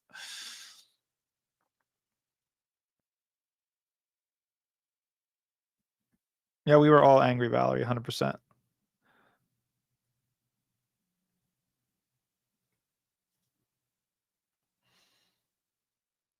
It was like listening to Piers Morgan. It was like Piers Morgan was was there. You know, Valerie brings up an interesting point. He should be accountable for his hate speech. I agree, but one of the problems that we run into and that we face the Muslim American community, and this is a real issue that we have to think our way through, is that when we strengthen the vehicle of hate speech, we know that that vehicle has been hijacked and used by Zionists. They're trying to conflate criticism of Israel with hate speech and anti-Semitism. And so whenever we strengthen a particular vehicle or a legal discourse or something like that, we have to consider also the ways in which it can be used against us, which is unfortunate that we have to think that way, but it's reality.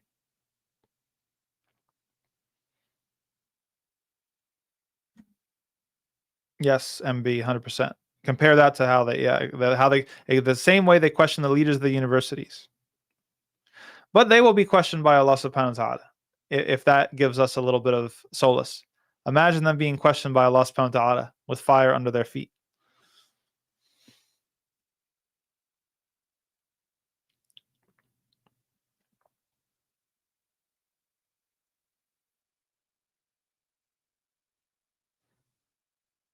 But you know, Allah subhanahu wa ta'ala told us something very important, and we can bring this up, guys. Do we have the ayah?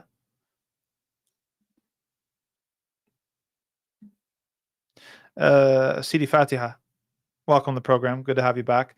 Brings up a good point. Anything that is on camera, it's only used for public opinion. So it's a show, right? He knows he's not really looking for a real response. This applies to both sides. Answering the question doesn't matter anymore. He's not listening. He's performing. Okay, he's performing. I 100% agree with that. All right, go for it. Sorry about that, guys. So Allah subhanahu wa ta'ala says in the Quran, Surah Al-Imran, لا تبلون في أموالكم وأنفسكم ولا تسمعن من الذين أوتوا الكتاب من قبلكم ومن الذين أشركوا أذى كثيرا. You will certainly be tested in your possessions and yourselves, and you will surely hear from those who have been given the scripture before you and from those who associate others with Allah. Abuse, much abuse. You will hear lots of abuse from them. And what we just heard was abuse. Make no mistake. وَإِن تَصْبِرُوا وَتَتَّقُوا فَإِنَّ ذَلِكَ مِنْ عَزْمِ الْأُمُورِ. But if you are patient and fear Allah, then this will be something of determination. Alhamdulillah. That it will take determination to do it, and it will increase us in determination.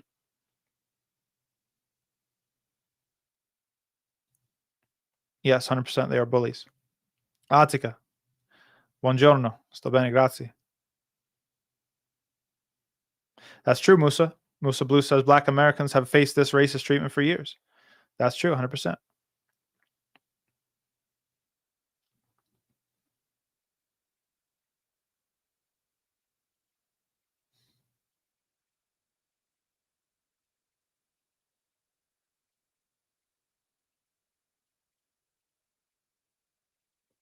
I like that we got trolls. That shows that we're making gains. Alhamdulillah.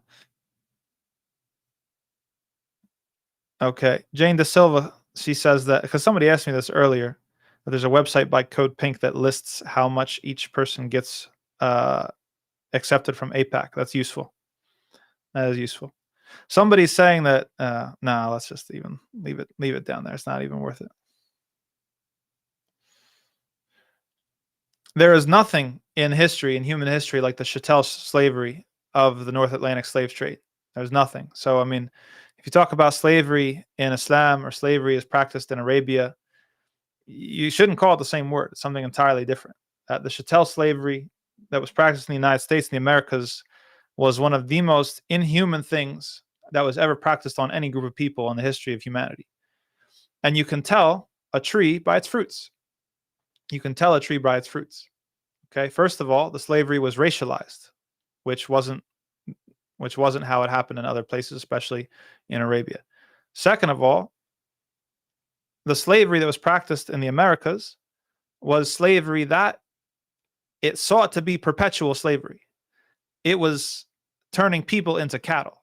It was attempting to separate people from their traditions, their culture. They purposely put people in different tribes and groups so that they didn't have any common language. They couldn't speak anything. They cut off all relationships to their homeland, to their culture, to their identity, to their language, to their families.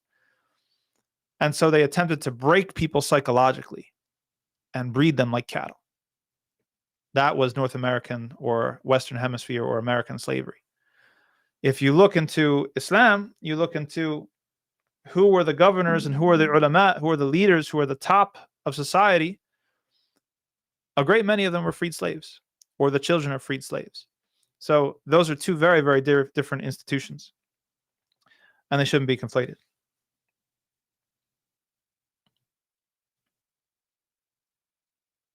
I agree, Siraj. Muslims need to move and vote as a bloc, and our fuqaha can help us push that in direction. May Allah accept and help me. May Allah help me. I'm trying, guys. You guys gotta keep me in your dua, please.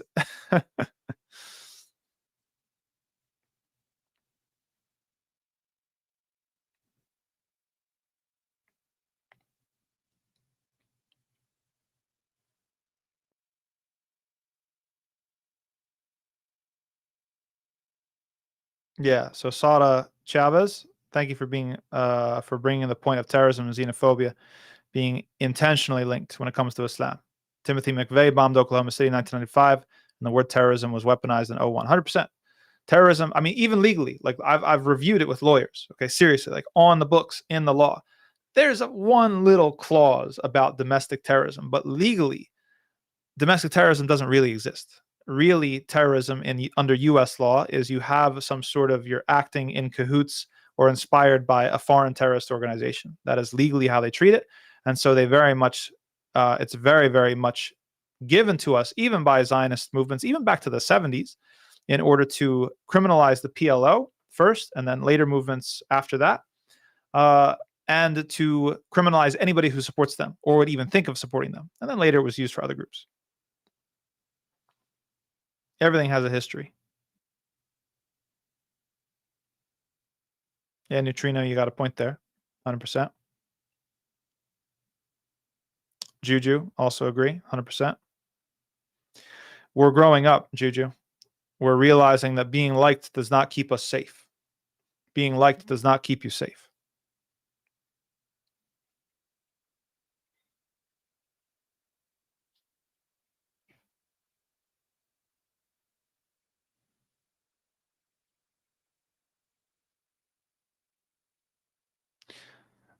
Yeah, Catherine Martin brings up an interesting point. She said, get rid of all the guns, tanks, etc. Go back to bows and arrows. I bet there will be more compromise between countries. I mean, that's interesting. The Prophet Muhammad sallallahu alaihi wasallam said that before the end of the world, it's going to go back to that. Well, we don't know. They say like World War III will be fought, whatever World War III will be fought with, World War IV will be fought with sticks and stones or swords and shields and stuff like that. And that seems to confirm or to conform to prophetic guidance as well. There's definitely something about the limits of violence when it was a weapon that you had from your hand versus something that you can press a button and just wipe out entire villages. That's crazy. Sada says, wouldn't servant or servitude be a better term? Yes, it would. We shouldn't really call it the same thing.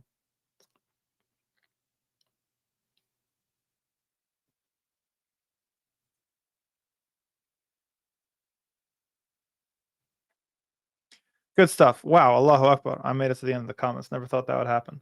Good problems, people. Good problems. Let's move on.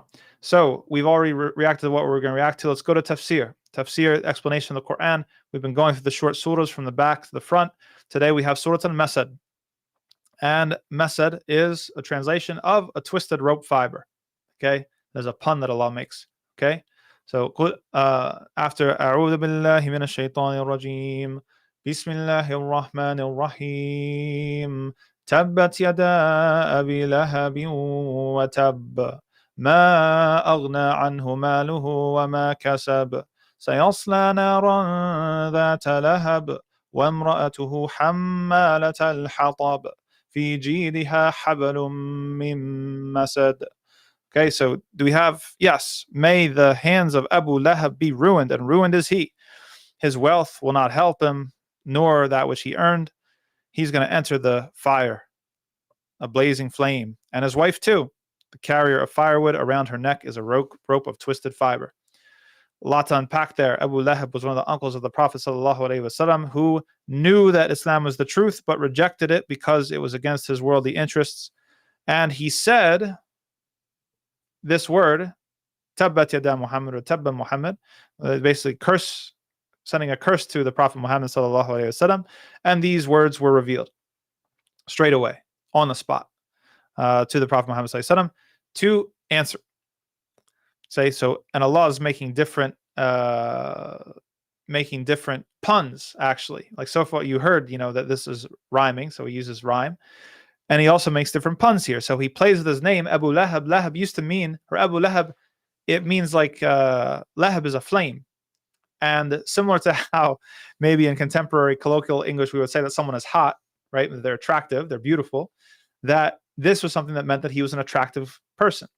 But Allah flips it and basically says that he's going to end up in a flame, right? Meaning the flame of fire, of hellfire. So he uses that against it.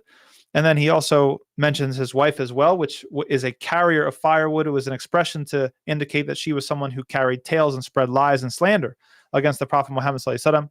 And that he then makes another pun and says that there's going to be a twisted rope around her neck on the Day of Judgment. Now, they used to have ropes carry firewood, and that you would wear it around your neck. And Masad rhymes with everything else in the surah. But the imagery of having a twisted fiber rope around your neck in a strangling way, not in a way where you're just carrying firewood, but in a strangling way on the Day of Judgment is pretty intense. Is pretty intense. So, what's the unique word that we have in this particular surah? What do we got? Yeah, the ultimate clapback, Abdullah.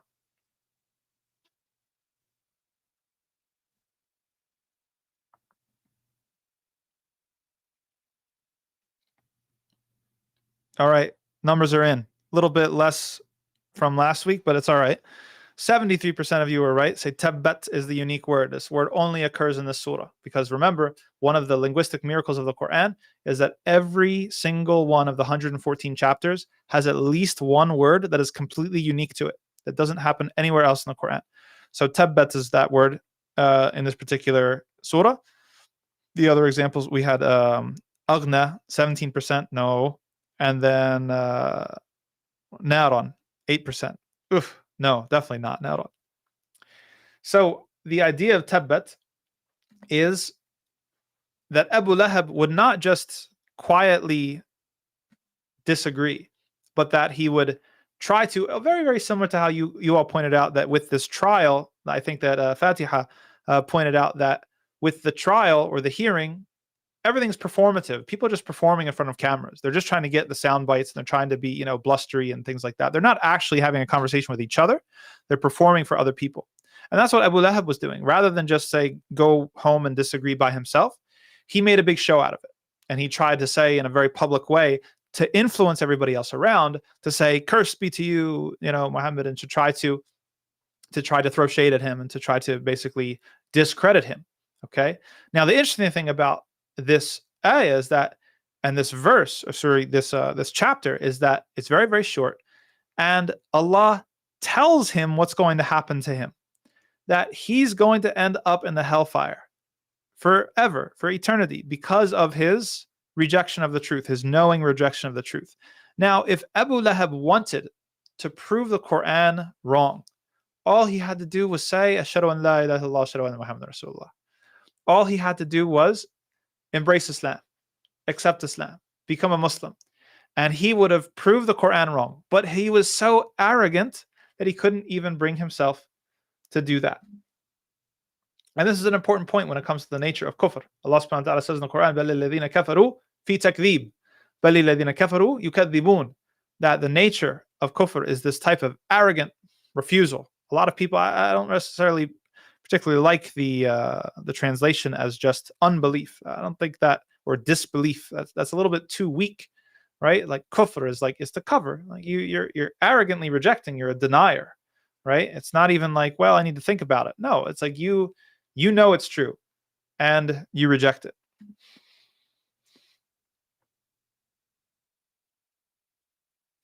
Good stuff. Run through the comments real quick, and then we'll do our last segment. Make sure that you keep those questions coming. If you have any questions about the Quran, I've got some people who are new converts, some people that are just interested in Islam. You know, you're free to answer or free to ask anything. We've got one more segment to tonight's show on personal development. We've been going through the book Atomic Habits, and then we're going to sign off for tonight, inshallah.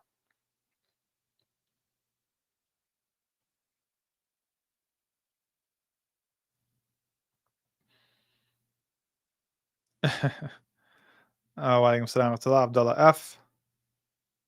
Yes, it's true, Sada. Abu Lahab's wife did used to cover the path of the Prophet ﷺ with thorns, which is also ties in with the imagery of her punishment. Watermelons dropping Lupe Fiasco lines. MashaAllah. A match made in heaven set the fires in hell. Very nice. Yes, very. Oh, I'm glad that you said that, Watermelon, because I do follow that sort of stuff just a bit. His recent deviance and kufr aside, I appreciate that you said that. I know when I first learned that he was Muslim, it was kind of exciting, but then, unfortunately. It's Catherine. So welcome. You're totally welcome to guess. We can tell that you're new. Like it was in Arabic, so no worries about it. You're perfectly free to guess and do whatever you want. Like we're just happy to have you along with us. Kathy Stone Street. Walaikum salam wa rahmatullah. Yes, Valerie. Can you imagine getting called out constantly every day, every day until the day of judgment? Subhanallah.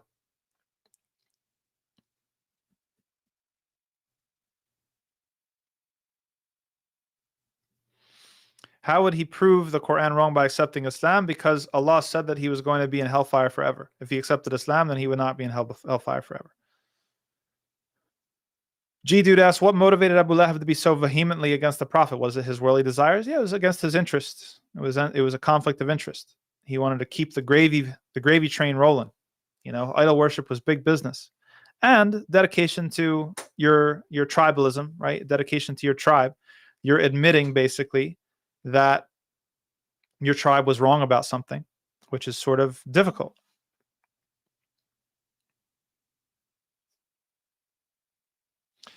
Sada Chavez asks, I grew up with a sort of secular sense of Islam. However, I feel now in my adulthood that my knowledge is severely lacking, and I'm wondering if I should take Shahada and begin my journey anew. Ahlan wa sahlan, Bismillah. If you're making salah, which I hope you're at least making some, if you're able to make salah, you're taking the Shahada in your salah. So there's that as well in your prayers.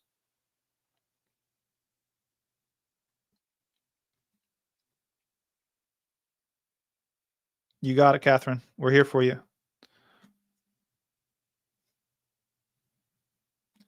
Yes, that's correct, Shahab Khan. Kufr, kathara, means to cover something up. Allah subhanahu wa ta'ala uses the term kuffar in the Quran with two valences. One of the meaning is farmers, right? You'll see that ayah. But then also it means the plural of kafir, which is someone who rejects Islam. The meaning of covering. Yeah, it's like in your heart that it's true, but you cover that up for various reasons.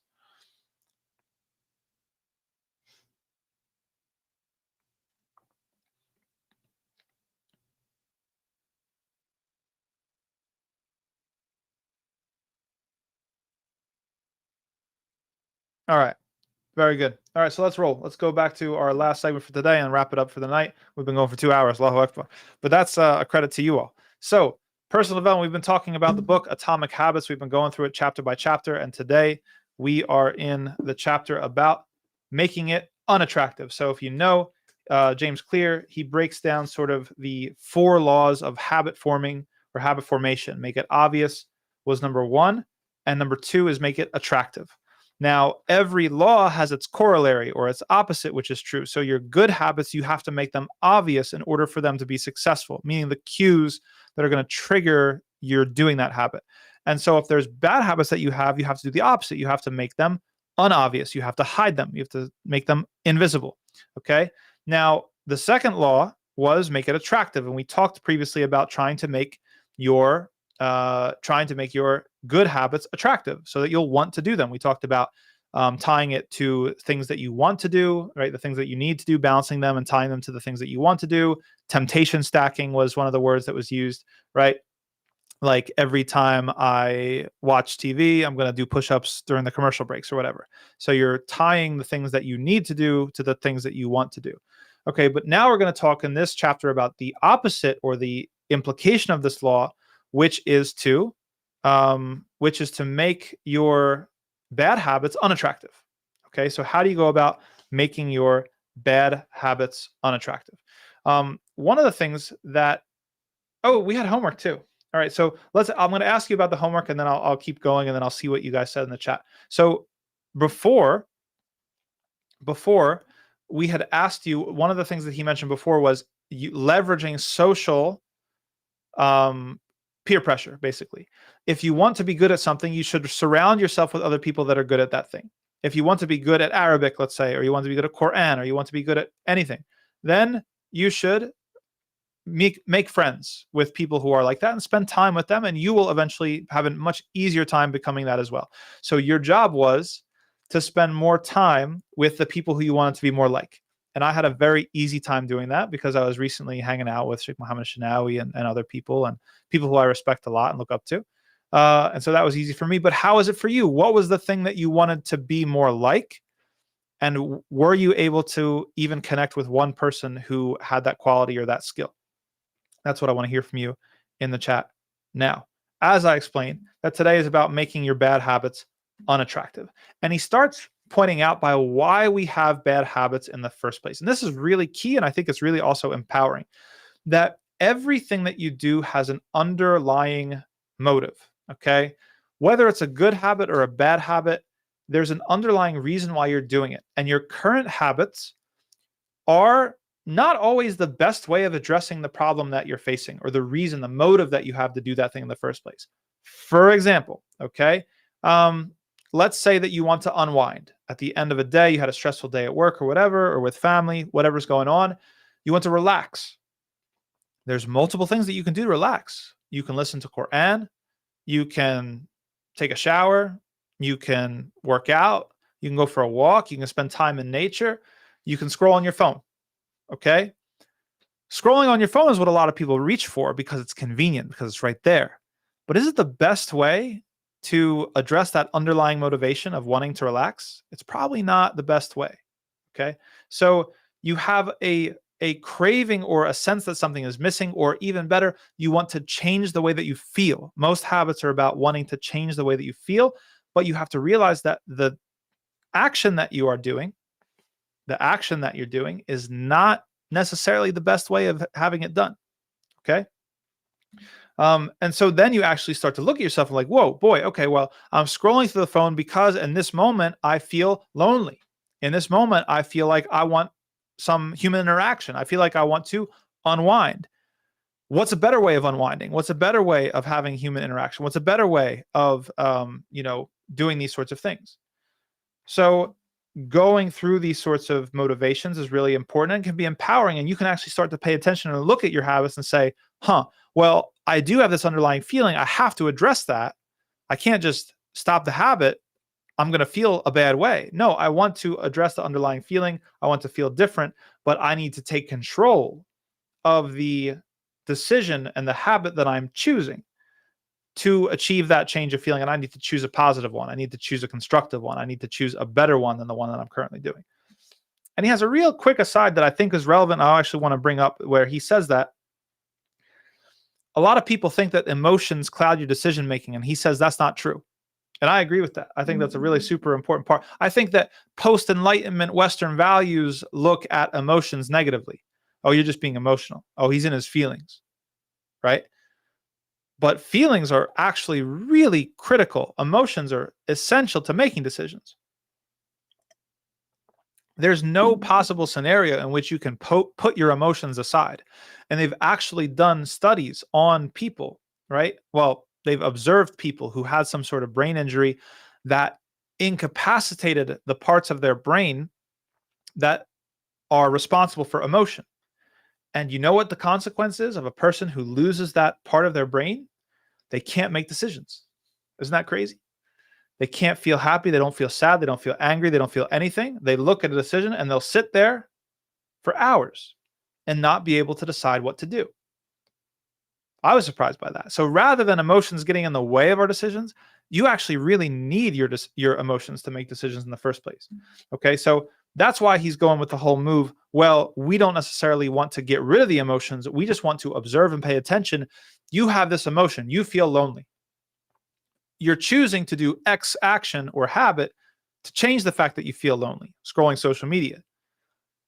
Let's think about a more positive and constructive and rewarding activity, and one that's actually going to more successfully deal with the fact that you feel lonely. Joining a club, joining an activity, going to the masjid, like whatever it is. So then the next thing he says, we'll end with this, okay? So he says, one of the things that you can do, because sometimes your good habits are hard. Okay, so let's imagine the same scenario. You're feeling lonely.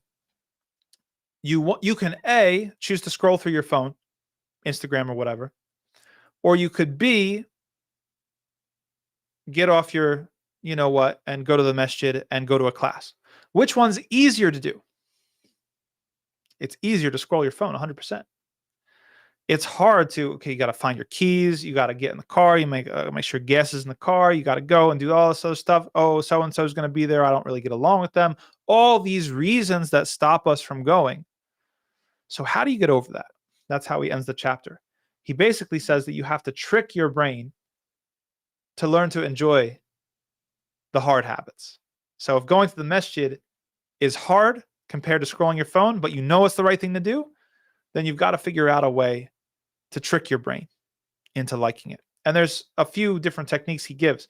One of them is the language that you use in your internal speech for how you talked about it. So instead of, for example, oh, I got to go to the masjid, I have to go. No, I get to go to the masjid. I get to go to the masjid every day, every week, every whatever. Right? Focus on what you're gaining. You can even say it out loud. I'm going to the masjid so that I can stop feeling so lonely. Or I'm going to the masjid so I can build positive relationships with the brothers and the sisters. Okay?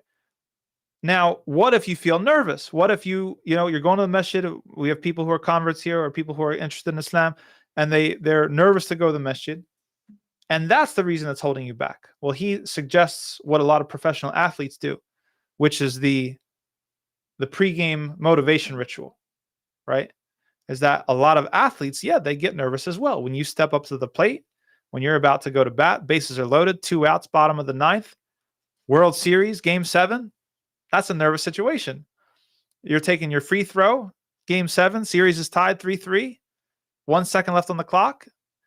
You are in a very, very nerve-wracking situation. What's going to save you in that situation? To do your habit the way that you want it to unfold, to have a ritual that motivates you.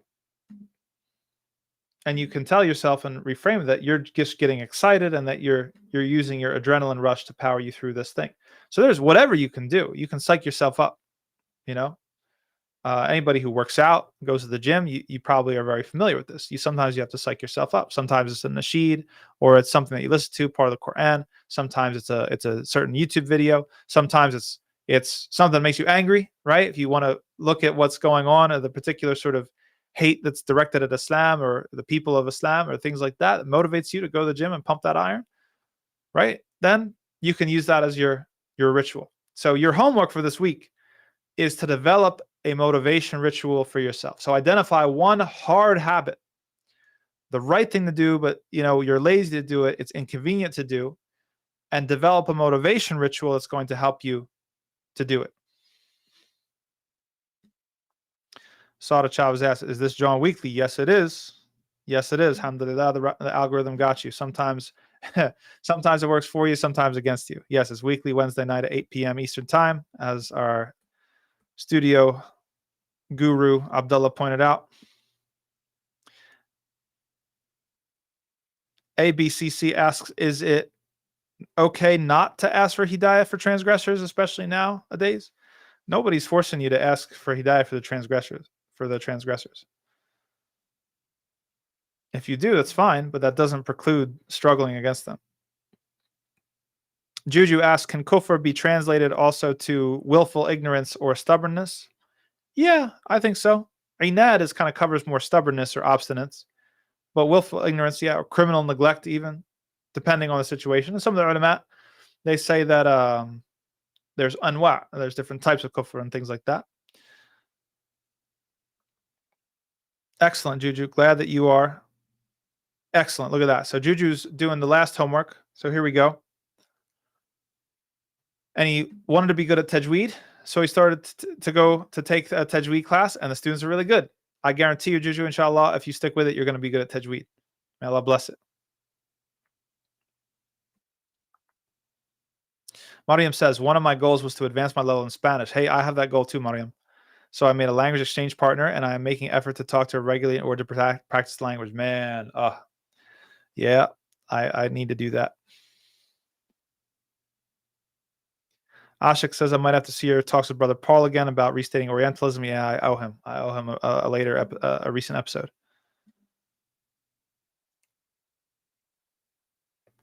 Good. Samiha says, don't know if this counts, but I want to be well-read and reflective of what I read. So I've been watching Vlogging Theology to be more like Paul Williams. I think that's a great recommendation. We all could stand to be a bit more like Paul Williams. That's good. I think that counts, Samiha.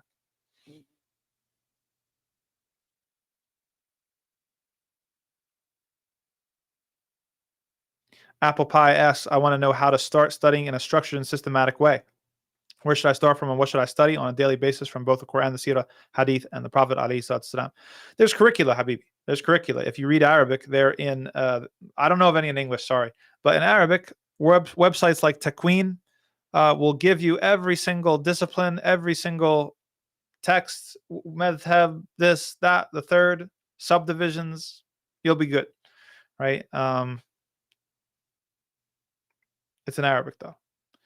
Fatiha says, I want to be more like mom, so I spend more time with her every morning. That's amazing. May Allah bless you and your mother and your family.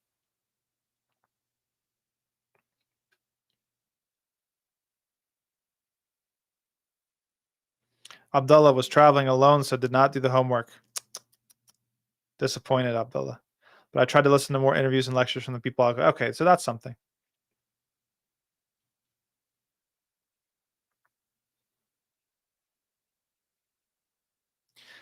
Apple Pie asks, and how to stay consistent with Islamic learning in the long term. The key to that is to take a sustainable load. You never want to move backwards. And that's actually something that James Clear gets to later in the book about taking it one step at a time, not rushing. The person who's the most successful is the person who's the last one standing, the one who doesn't stop moving and doesn't stop going forward. You don't have to run. You can crawl, but don't stop going forward.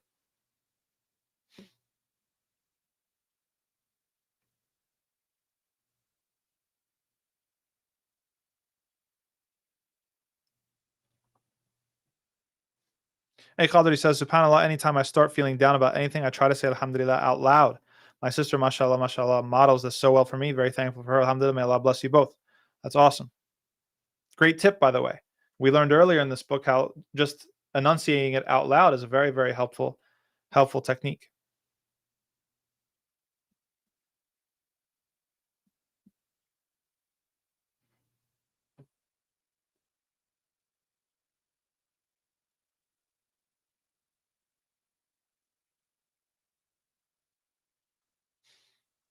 Kathy says, I wanted to begin reading more Quran, so I started a goal of a juz a day. That's mashallah ambitious. Inshallah, I'm pretty much keeping up with my goal, inshallah. All right. And if you ever get to a point where it's become too much, rather than quit the goal entirely, maybe break it up. Okay. Abdullah F says some good habits: reading Quran, exercise, martial arts, spending time with family. Good. Try your best, Catherine. Just try your best. There we go. No leaving the house after 8 p.m. That's a good technique for success. We talked about, I think last week or the week before, about not putting yourself in tempting situations. That was one of the most important things for people. People who have good habits they don't have more willpower than other people. They just spend less time in tempting situations. I find that very profound.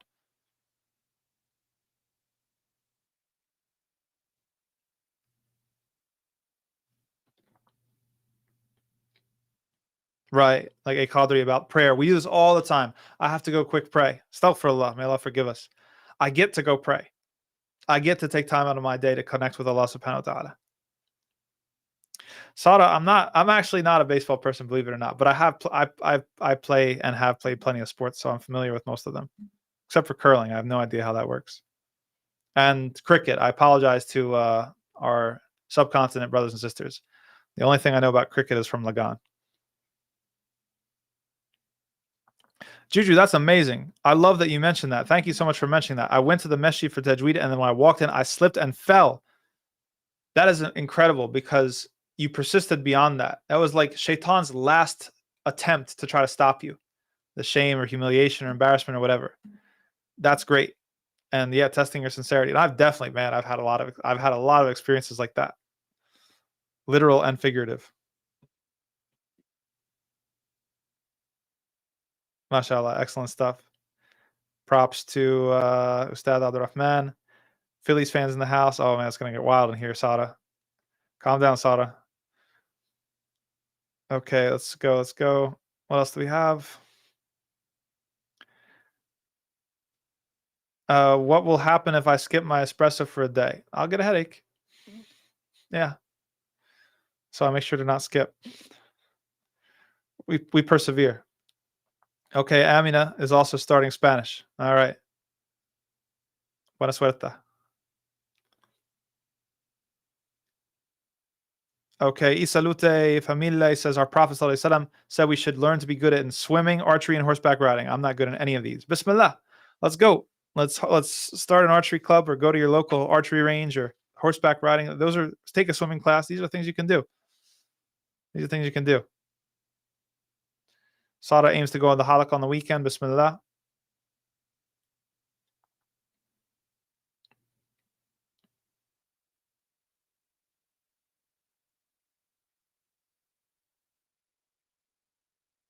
Mariam says, I think the flaw in the author's claim here is his focus on pleasure and displeasure, as in pleasure must be present for us to successfully build a habit. Yeah, I think that you're onto something there.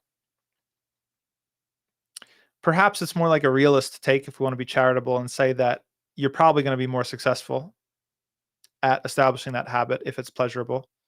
You're right, though. He's definitely not coming. I mean, he is a person of faith. He's a very strong Christian, but he's definitely not coming at it from our worldview. So there's always going to be little divergences.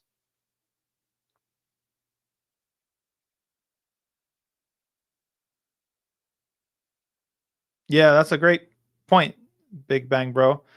Allah is asking us to come and to talk to him. So we get to pray. Allahu Akbar. Okay, Watermelon says, goal was to spend more time outside. Now making after Asr the time to do so. Awesome. Now doing so several times a week. Excellent. Good job. Glad to hear you're having success with that. Do you have a recommended list of books? I got a million books I could recommend.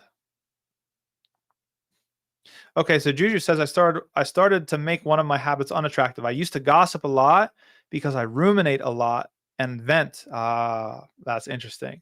I started reading Surah Al-Masad during prayers. Ooh, awesome. I'm working with a therapist to stop ruminating. That's great. That is excellent. Good for you.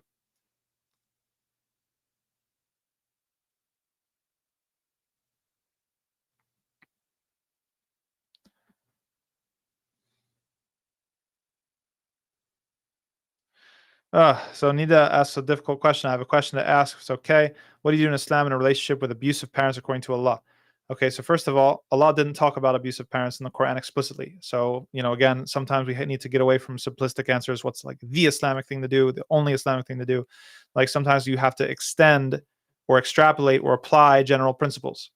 And some of the principles that Allah subhanahu wa ta'ala puts down in the Quran when it comes to parents is goodness to them, but not disobeying Allah to please them. Okay? And a certain sort of distance if they are attacking Islam or anti-Islamic or something like that. Okay. So we also have to clarify what we mean by abuse. Do we mean words? Do we mean physical violence? Do we mean other stuff? Right? If you have the ability to distance yourself and get under a different roof and be independent, then there are situations in which that is called for and warranted and not un-Islamic. However, to know the specifics of your situation, you should talk to someone in person. Specific fatwa like that are best handled by people in person that are able to know your specific situation. Big baller Brandon. Habibi. Ameen. May Allah bless you, man. ABCC says, can you suggest a book in English on the seerah of the Prophet sallallahu alaihi wasallam? Yeah, I mean, there's several. I mean, if you're more into the academic sort of, how am I going to put this? If you care very much about the authenticity and the accuracy of all the information that's presented, and you want a more academic text, then The Sealed Nectar is probably one of the best available in English. If you're looking for more of a like thematic reflection on some of the elements of the seerah, then In the Footsteps of the Prophet ﷺ by Tariq Ramadan is good. And there's others. When the Moon Split is good. It's very basic, right? If you're just looking for like exposure, familiarity with like sort of the main things that happened. Okay. So there's lots. Zad Academy is nice, Mariam. Familiar with them and their teachers.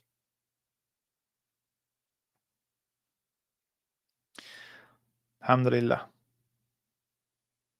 M. Joe, wa alaikum assalam wa rahmatullahi wa barakatuh from Melbourne. Intention for 2025, M. Joe, inshallah. Yeah, Abdullah, you're not even here to give me the decaf. I don't know what you want, man. All right, thanks for joining us, Catherine. Appreciate it. May Allah bless you. Thank you for joining us. Hopefully see you again. Apple Pie asks, in Islam, can male and female work together in the corporate sector, or should there be segregation? What do you mean work together? You mean like in the same office, alone? Mukhif, don't do it. If we're talking about they're on opposite ends of the hall, that's a different issue, right? So there's details that need to be parsed out here. Is one of the people have to do it? Okay. Yeah, I know, Amina. We do the same thing. Amina. Wa alaikum salam, Arshad Said from Canada. Ahlan wa sahlan. Fatiha, yes. Martin Lings, okay, for Sirah. Okay, very good. Martin Lings is good, but there's some things. You should check out my paper on perennialism. Martin Lings was, at the very least, affected by perennialism, if not a perennialist himself. I know that's unfortunate news for a lot of us. But you can check my article on Yaqeen Institute for sort of, he slips it in there once in a while. It's not very explicit like in his other works, what is it? Ancient Beliefs, Modern Superstitions, and things like that.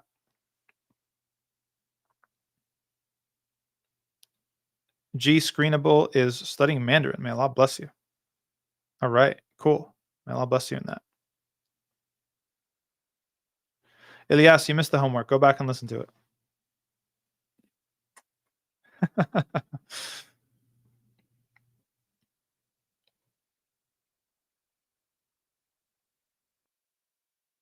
May Allah bless you, Qadri. That's very sensitive of you. Yeah, I mean, I try to be in the service of the people. I want my reward too. You know what I mean?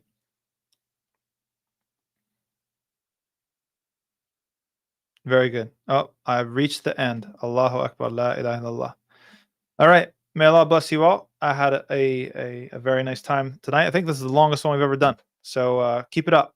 If you keep on getting more and more interaction, we're gonna have to stop paying attention to every single comment. But we're not there yet. But in the meantime, until that happens, may Allah bless all of you, and it's great to connect with you once a week. And we ask Allah for forgiveness and for our shortcomings. And inshallah, we will catch you next week. Subhanakallahumma wa bihamdika, ashhadu an la ilaha illa anta, astaghfiruka wa atubu ilaik. Till next time.